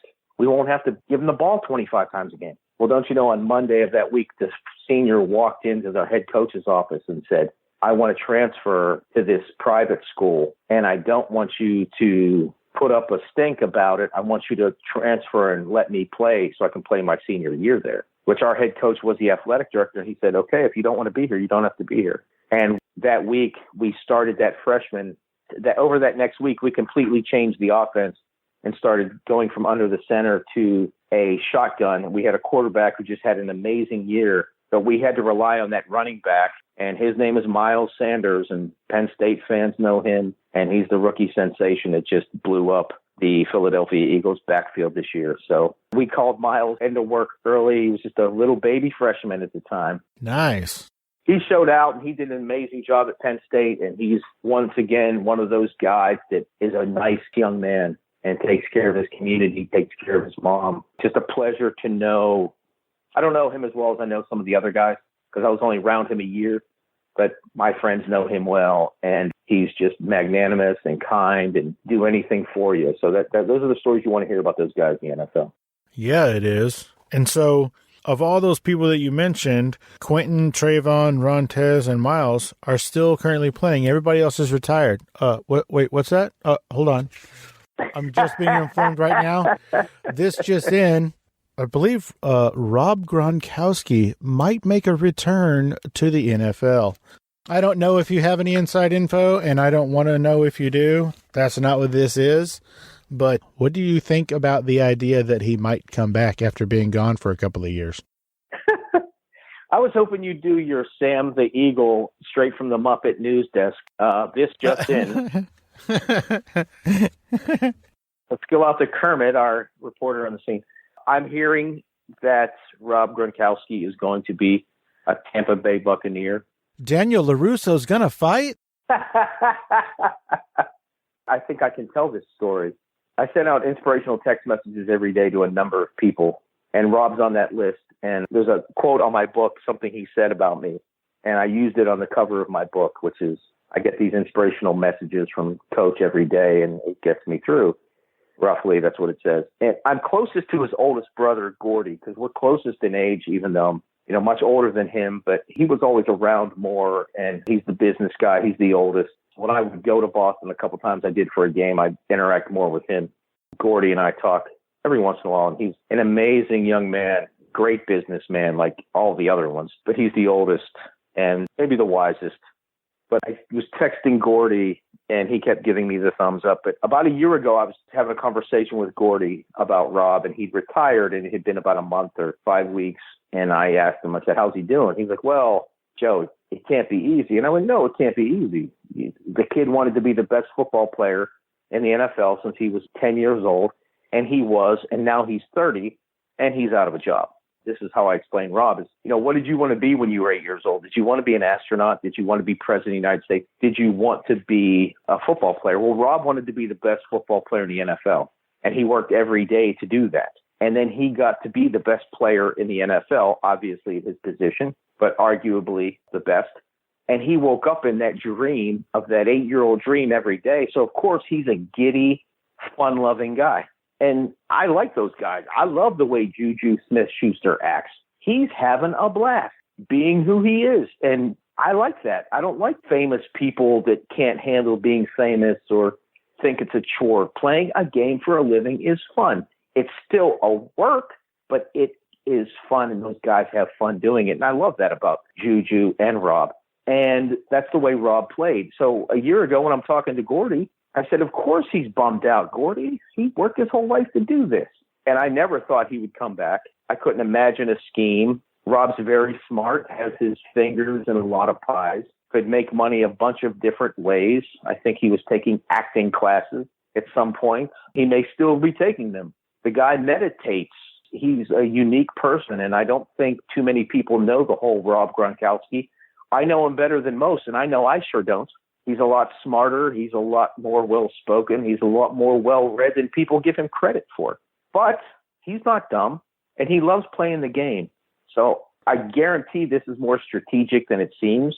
I'm excited to see what's going to happen. I don't think he'd come back if he didn't think he could perform at the same level. I think the time off did him a lot of good because I knew from people that he was feeling better and better. And to quote LaDainian Tomlinson, being a running back in the NFL is like getting hit by a car 16 weeks in a row. And Rob played with that reckless abandon with his body, and I'm sure the year off has been very beneficial for him. So I'm anxious to see him come back. And I know one thing, he will not do it halfway. It will be his number one 100% effort. And we'll see how it shows out with the team around him and Tom throwing him the ball. And I can't wait to see what happens next. Well, it's definitely going to be a reason to pay attention to the Buccaneers. Absolutely. We have spent the last 2 episodes not getting to the point because you have such a fascinating life and you're full of fascinating stories. And now I want you to tell me, who is Justin Boyer? Justin Dale Boyer was a fascinating 16-year-old. And what I know of him is very little. What I do know about him was he liked to make people laugh. And he was in a car accident on February 12th of 2010 and sustained a head injury and never recovered. And in the depths of grief, his parents made a mind-blowing decision to think of others. Organ donation sounds easy, but the people that do it, like Rhonda and Scott Bussard and Ron Boyer, Justin's father, they made the decision while they had just lost what many say is the worst loss, is losing your child as a parent. They chose to think of others. And that's mind-boggling to me. And it's not lost on me that the best day of my year is the worst day of theirs, as far as anniversaries go. All of Justin's organs except his heart was donated because his heart had been damaged. I'm the only one that ever reached back out to the Bussards. And that's the way it goes sometimes with organ donation and transplantation. Some people don't make it. The organs don't work. Some people don't know what to say. Some donor families never want to revisit the pain. And that's okay too. There's no wrong way to save someone's life, because I've talked to many donor families who donated and then never talked to their recipients. And that's their choice. There's no wrong way to do it. There's no wrong way to save someone's life, as I had just said. But Justin Dale Boyer played the guitar, and he was a fun kid. And I was honored to be there with his family and say a few words at his high school graduation. He's got a great little sister and some great older siblings. His older brother, Sergeant Ron Boyer, is in the Army. They're an amazing family. To say I owe them my life this is my favorite cliche. To compare me saying I owe them my life and the feelings I feel for them is like shooting a bullet and throwing one. That's why I get tongue-tied when I start talking about them, is because I'm good with words and I can talk, but I can't say how I feel about them. So Justin Dale Boyer is my hero, and his mother, Rhonda, is my hero because they saved my life and thought of others when they didn't have to. That's how this organ donation thing works.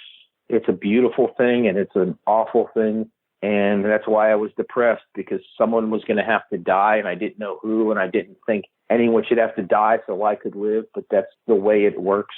And I'm humbled by that. And when I was working on the book, the title just came to me because, like I said, I'm not responsible for Justin's soul. That's in heaven. I'm not responsible for his soul. What I am responsible to do is to live a life that honors his gift to me. So the book is Just in Time. I live my life on time given to me by him. Just in Time, a memoir of faith and the fight for life. That's beautiful. If it were to happen that there was a movie made out of this book and your life story, who plays you? Well, it seems like a long shot. You're casting this, okay? Who is it? It's Chris Pratt or John Krasinski. I wasn't the best football player, but I wasn't bad. I mean, I played in college. I was always the smallest cog in the football machine that I was part of. And my last day of football was my fourth year at Mercyhurst when I walked up on the field, and I sighed before I put my helmet on. I went, ugh. This was a third of the way through the season, and I walked back to the locker room. I took off my equipment and never put it back on because deep down inside, I knew that I wasn't good enough to play halfway. If I wasn't giving every ounce of everything I had, and I loved every practice of football, every single practice. And when I got disgusted because I had to go to football practice that day in college that was my 12th year of contact football in my life. When I was disgusted, I turned around and left.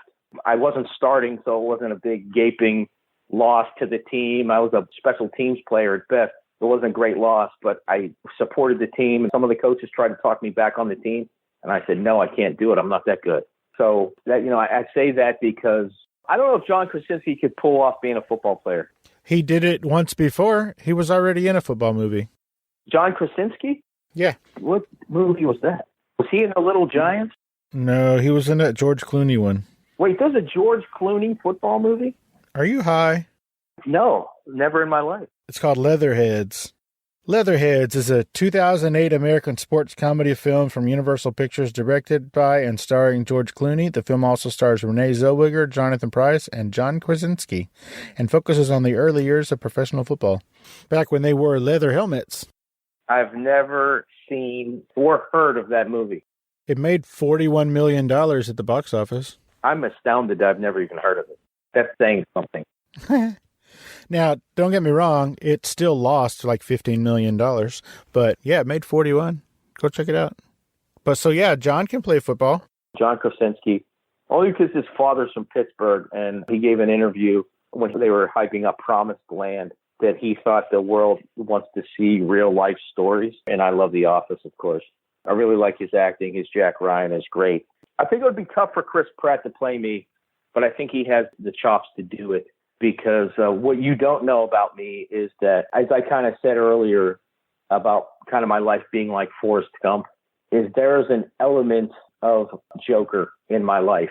And I've realized this through talking to mental health professionals. When you face down death at an early age, there's a cynicism and a coldness that I have. It can be used for good, and also I can be cold. And there's this part of me that is very removed, almost, I mean, I'm not a psychopath, but almost the way a sociopath or a psychopath can turn things off and on. And that's why I don't think I found the woman of my dreams until after I went through everything, because I don't think I had a gear to really care. I mean, I love my family, but, your family's easy to love. They've always been there for you, if that's the case. They've been there from the beginning. Your parents made you, they raised you, or whoever raised you, of course you're there for them. But, when you find a spouse, that's someone you're choosing to love. To me, that's another gear. And I didn't have that gear until I went through all this. And I had to grow into that. So I dated some great women throughout my life, but I never really cared for any of them. You couldn't tell me that at the time. But looking back, I was like, oh my gosh, that's, I didn't really care for them. And I think I had to go through everything to grow that level of emotion and find the woman of my dreams. So there's a part of me that is kind of like the Joker, kind of like a sociopath, because when you're fighting for your life, you have to fight for life and death, and you can't care about other people's feelings and other things like that. Those are my 2 cents on how to make the right move. And I hope Chris Pratt has that gear to be able to show that darkness, or what Carl Jung talks about, the shadow. To be an evolved person, you have to embrace your shadow self. And I think I had to do that. I didn't notice the time until I studied it. But I think I had to do that at the time to beat back some of these medical challenges of my life. I think you did too. So if there was a movie about you, yes, the movie would be about you, but the heroes in the story would not be you. They would be Justin and Rhonda. Who plays them? I don't know, because I don't know them that well. Like I said, I know so little about Justin. And sometimes I talk about him a lot, and I realize I shouldn't do that because I only know a couple things about him. There was a depth and a beauty to him that only his family knows about, and I don't know that. You know, making a movie is kind of such a far-off thing and a wild thing. I like to joke around with my family. I have an uncle that thinks Pierce Brosnan should play him. We're from Pittsburgh, and my uncle, although a very learned and classy dude, has the same kind of accent that Bill Cowher and Dennis Miller have. Oh, nice.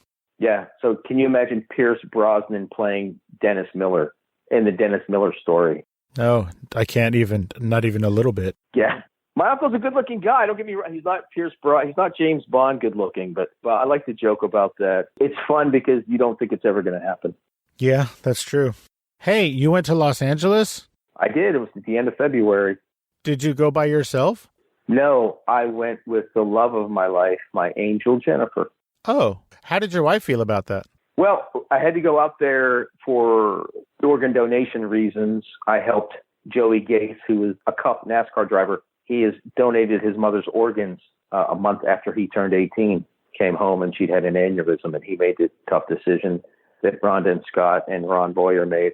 And he donated his mother's organs. Now he's 26, and he's a NASCAR driver, so when he goes from town to town, he engages with a local organ procurement organization. So he got a sponsorship from the Los Angeles Organ Procurement Organization, which is called One Legacy. And I got to go out to the race, which is at Fontana, and be in the pit and out on the track for the national anthem and sit above where the cars pit, like 5 feet above where the car is.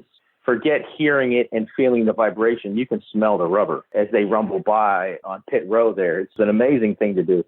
Jennifer and I got to go out for a couple of days to Los Angeles before that, and then we were there for the race, and we came back.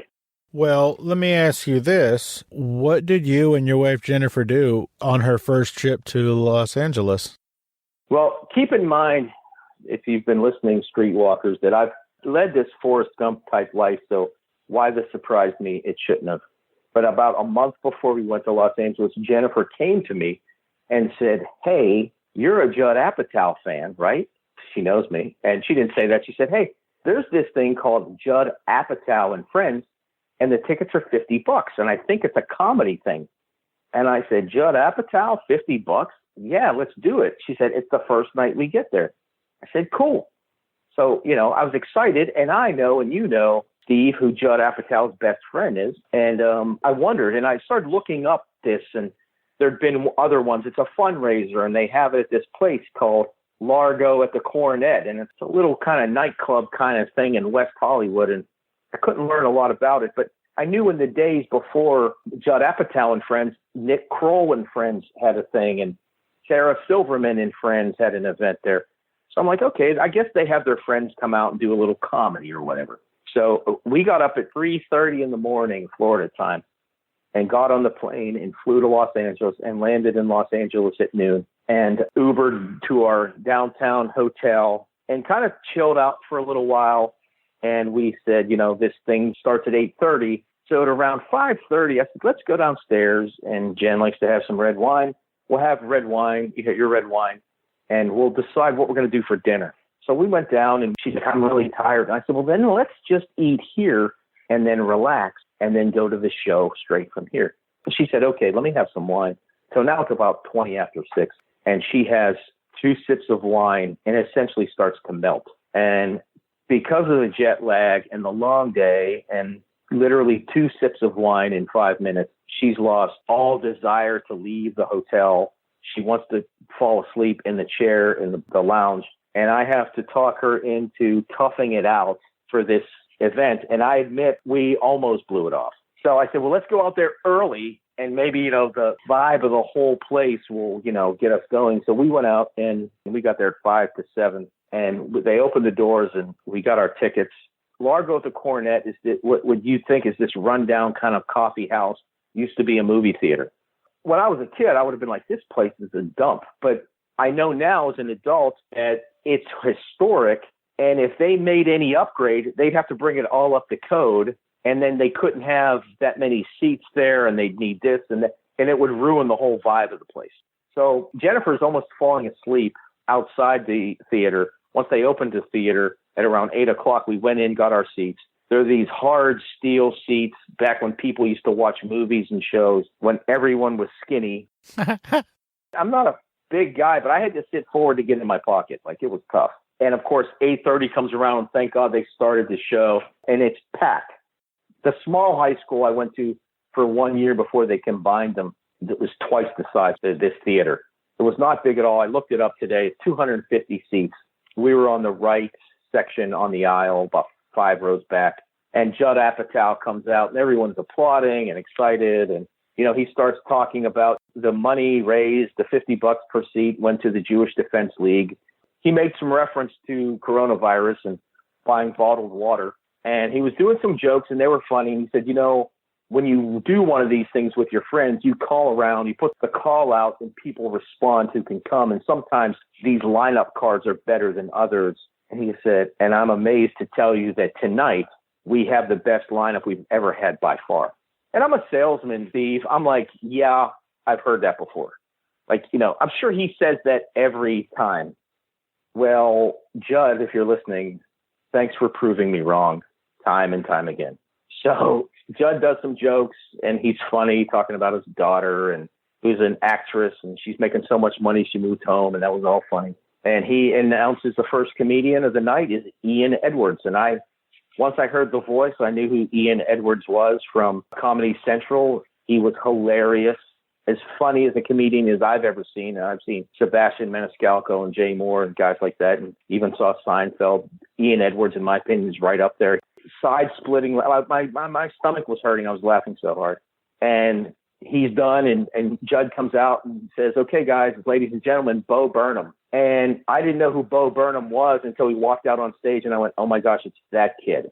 And his parody songs and his comedy just kept laughing and laughing and laughing. And then after, 20, 25 minutes of him, Judd comes out and says, ladies and gentlemen, this is a legend, Eric Idle. No shit. No shit, Chet. No shit. Ladies and gentlemen, if you don't know who Eric Idle is, he's one of the founding members of Monty Python. He is the writer of Spamalot and all the little pithy little songs Monty Python sang, like famously Sit on My Face, were written and performed by Eric Idle. And he had another gentleman with him, and shout out to that guy. I can't remember his name, but he was hilarious and a great musician and funny. So I am just in awe of this lineup. And Judd Apatow comes out and he says, this is, as the host, I'm supposed to come out and calm you down after that. But I don't know if I can do it. Ladies and gentlemen, Conan O'Brien.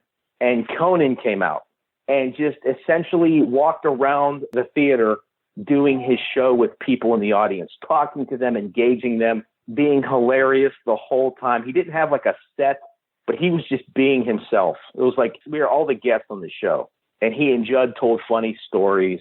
And he was out there for at least 20 minutes. And he went off and Judd told some jokes and everyone kind of calmed down. And he said, everybody, my best friend, Adam Sandler. And Adam Sandler came out with his guitar and they sat there and they told stories for 20 minutes about how they came up together and some stand-up gigs they did together and how Judd Apatow and Adam lost each other on some campus in Chicago area. This is before cell phones. I don't know how they found each other. And then Adam Sandler did a 40-minute set. Well, if I understand correctly, he's doing a big tour of stand-up and he had pieces of paper. He was trying out jokes. He would crumple one and go, okay, that sucks. And that was funny to us. He had some half-formed songs that he was playing. He's doing some new songs, and it was such a night. And if I didn't love Jennifer before she made that pull of those tickets, I didn't think I could love her more, but like my love doubled when she came up that big and that she powered through it. And of course, we stayed and enjoyed. And had we missed it, we would have been brokenhearted. And I don't know why I'm surprised, because I'm so blessed to have these once in a lifetime moments, and to share it with her was so great. But I give all of the credit for that story and those experiences to Judd Apatow and Jennifer for just finding those tickets randomly and sticking it out to go and stay up that late. So that was our first night in Los Angeles, and it was a great night and a great time. Hopefully we'll be back. I'm sure we won't have one of those experiences again, but we'll be back to Los Angeles for sure. Knowing what I know about you and your life story, I wouldn't count that out. You might have another experience just like that. Well, I'm proud to be an advisor to something called Donate Life Hollywood, which is based out of that organ procurement organization out there. It was founded by Tanaya Wallace, who was raised in what I call working class Hollywood. Her mother was a studio tutor with clients like Tommy from Alice and Joey Lawrence and a girl named Drew Barrymore. Tanaya used to do her homework with Drew on their dining room table. And her mother was a studio tutor, and her father was a professional stagehand, a union tradesman. And he's one of these guys, I think, that worked on so many movies. If he had an IMDb page, it would crash the internet. I think there's a whole score of people out there like Tanaya's dad that have that many credits under their belt. And they were out of the game before IMDb started. So what Tanaya does, and Tanaya, like I said, grew up in Hollywood, and the story I tell about her is she ran around with these 6 kids in high school, and one of them was an actor. This one young man was an actor as part of her kind of brat pack in high school. And after he had his first big role in a movie, they would get together at a Subway in Silver Lake across the street from the library. They would get together at that Subway and read his fan mail, and they'd all read it. And after that, Leonardo went on to Titanic success. So Tanaya uses her contacts to influence writers and directors and showrunners and actors to make sure they're telling the truth about organ donation and transplantation. Based on a 2008 study, we know that when TVs and movies get it wrong, it costs people registering to be organ donors, thus costing people their lives ultimately. So telling the right story and telling it the right way and not perpetuating any myths is a matter of life and death. And I'm happy to help her. And I'll brandishly say that we're doing all we can to influence Hollywood. Not only the right stories, but to tell some truthful stories too, like Joey Gate's. I want to talk about Hollywood saving lives just for a second. Back when I was in middle school, I was upstairs. I had taken a shower. I was getting ready for school. My mom was making me breakfast or whatever. My sister had already left for school. She was in high school. And I came downstairs and I saw my mom laying on her back, unconscious. She had a little trickle of blood coming out of her nose. She had wet herself laying there. And so I had known that when somebody dies, they lose control of their facilities.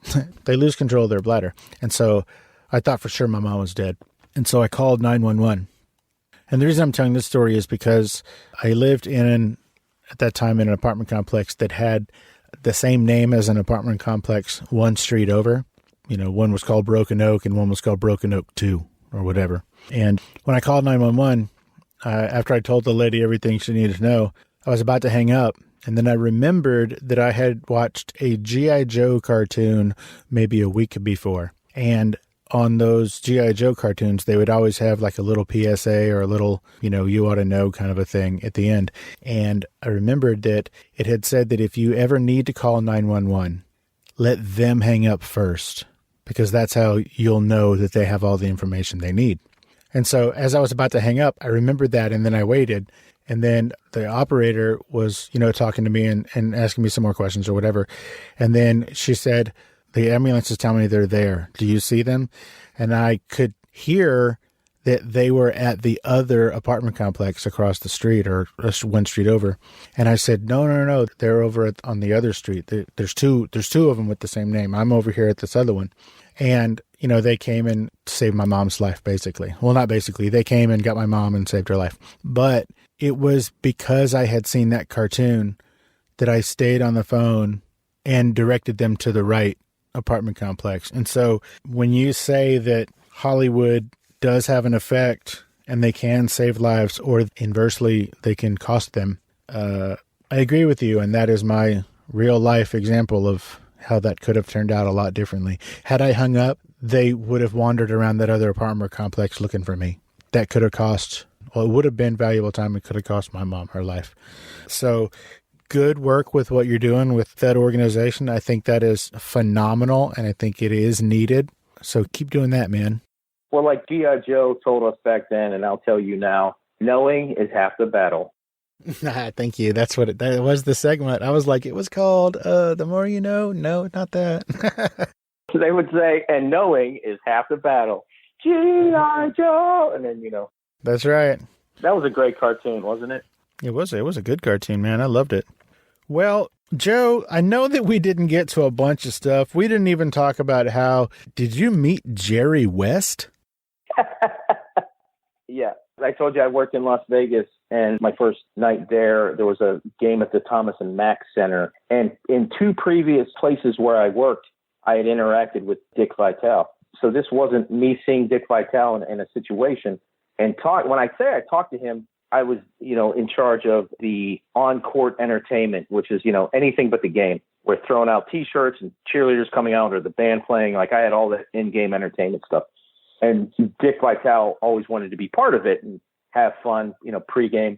So I got to talk to him on 2 occasions. He didn't know me. I just knew I'd met him twice. And I'm waiting in the credential line. And on the other side of the table where they're handing out press credentials is Dick Vitale. So I'm not astounded at Dick Vitale there. It was ESPN Big Monday. Chris Farley used to do the commercial. We had a big basketball, ESPN Big Monday.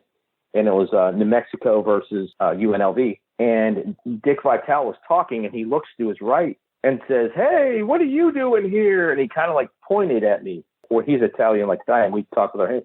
And I'm going, oh, my gosh, does he recognize me? And, you can live a lifetime in a moment, because a moment later I heard this voice, "Excuse me, son."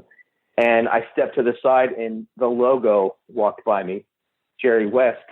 And he was the one Dick Vitale was, of course, talking to. And why he was waiting in line is beyond me. But he walked around the table and started chatting with Dick Vitale. And when I ran the tournament, I took all the high-level credentials, and I would have the guys radio me from the top of the runway when anyone came there, and they had a list. So it was like Jerry West and Paul Westfall and these people that would come in, and they'd be like, "Joe, there's a person," they'd give me the name. So I would meet them at the door and personally hand them their credentials. And I also held the credentials for all the cheerleading coaches as well. So when the cheerleading coaches showed up, I got to meet them too, back in my Philly days. Ladies and gentlemen, when Joe said, when he called Jerry West the logo, for those of you who don't know, Jerry West is the silhouette for the NBA logo. That is currently. That might change, maybe. But for the last ever, Jerry West is that silhouette. That's him. That's crazy. That is nuts, man. I've lived this life. I've lived it, and it's been a blessing to meet all those people, but to be able to overcome what I've overcome is the greater blessing. Well, you're definitely a fighter, and I think, like you said, you get that from your parents. Yes, Italians are feisty fighters, but so are the Irish. So good on you. Joe Lafferty, from the book Just in Time, a memoir of faith and the fight for life. I want to thank you so much for taking your time and for finally making this happen. Like I said at the beginning of last week's episode, this was 9 months to a year in the works. So I'm glad it finally worked out. And again, thank you so much for this time. Before I let you go, Joe, can you tell everybody where they can find you on social media? Absolutely. I am the Joe Lafferty on Twitter and Instagram, and thejoelafferty.com on the World Wide Web. You can go there and link my book, click the link, and you take you to Amazon to find my book. Please think about being an organ donor. You can go to organdonor.gov and register to be in the National Registry. And make sure your family knows what you do. Make sure they know your intentions, that you want to be an organ donor. Because sometimes it's difficult because people are an organ donor and their family didn't know that that was their intention. There can be some tension and some miscommunication in the hospital. If that falls to you, you want to take that burden off of your loved ones so they know that you wanted to help people. It's an easy conversation to have at that time rather than put that on them at a later date. So organdonor.gov and sign up to be an organ donor. And please, please be kind to each other. Stay safe. And I think as a nation, we can get through anything. You know what, Joe? I want to do something. And if you're okay with it, this is what I want to do. I want all my listeners out there to do this. I want you to tweet. I want you to tag me. And I want you to tag Joe Lafferty at the Joe Lafferty and at Fascination Street Pod. But I want you to also tag 5 of your friends. And I want you to tell them in the tweet, organ donors save lives. That's what I want you to do. I want you to hashtag organ donors save lives. I want you to tag 5 of your friends and also me and Joe. And I'm going to pick one of those people that does that. I'm going to go through all of them. I'm going to pick one. We're going to send you this book, Just in Time, of A Memoir of Faith and the Fight for Life. And this one is going to be autographed by Joe. Not me, but by Joe. And I'm going to mail it to you. How's that sound? Is that cool, Joe? That sounds awesome with just one edit, because I'm inspired by what you said. And I want this to be unique to the streetwalkers, which I'm always amazed when podcasts identify their listeners by something. And some of them are cheesy, like they really make up a word. But Fascination Street and Streetwalkers, it's awesome, because we're all on this street together and we're looking for good stories. So you said something, Steve, and Hollywood saves lives. I want the hashtag. Organ donation is important, but you told such a compelling story about your mother. And it doesn't matter that it was G.I. Joe and it was a cartoon. They taught you something at a young age and it stuck. And that was important. And I think there are situations like that. And I'm sure your listeners are going to think of something in their own life when they learned something on TV that helped them at some point. Might not have saved a life, but it helped them get through a situation, because entertainment is that powerful. I think the hashtag for the contest should be Hollywood Saves Lives. And if you would make that edit for me, I'd be honored. Well, let's do it that way. That sounds great. Y'all heard it, streetwalkers. That hashtag is Hollywood Saves Lives. Tag me and Joe and 5 of your friends, and I'll pick one of those winners, and we'll send you an autographed copy of the book. Steve, thank you so much for your time. Thank you for your audience, and take care and be safe. Thank you for your time. It was 100% my pleasure. When we first started talking, I wanted to interview you before I read the book, and you did not want that to happen. You wanted me to read the book first, and I'm so glad that you wanted me to do it that way, because it was much more compelling to speak with you after knowing everything I knew that was in the book. And also, it really amped up my anticipation of trying to get this scheduled and get this done. So thank you again for that. As far as why I call my listeners streetwalkers, I would love to take credit for that. But no, that was a listener and former guest, Stephen O'Reilly of the Bar Star podcast. He came up with that, and he is the one who decided that that's what my listeners were called. And the response has been overwhelming. So I haven't heard a single listener tell me they don't like that. They all love it. Like hashtag streetwalkers is a thing. So, so thanks, Stephen O'Reilly. When I was in your store, I wanted a t-shirt that said, I'm a hashtag streetwalker. Maybe I'll have to put that up there. I'd be proud to wear that. Nice. Well, Joe, again, thank you so much, man. Thank you for your time. Thank you for these wonderfully fascinating stories. And thank you for doing all the good that you do and for being the good person that you are. I think it's really important that you reciprocate all the kindness that comes into your life. And I don't mean you as in you, Joe. I mean you as in the collective. Yes, the collective. All of the peoples. So thank you for doing that. And like I said, you're doing great work. I want you to have a great rest of your week, sir. Thank you, Steve, and Godspeed. Yes, sir. I will talk to you later. Bye-bye. Bye.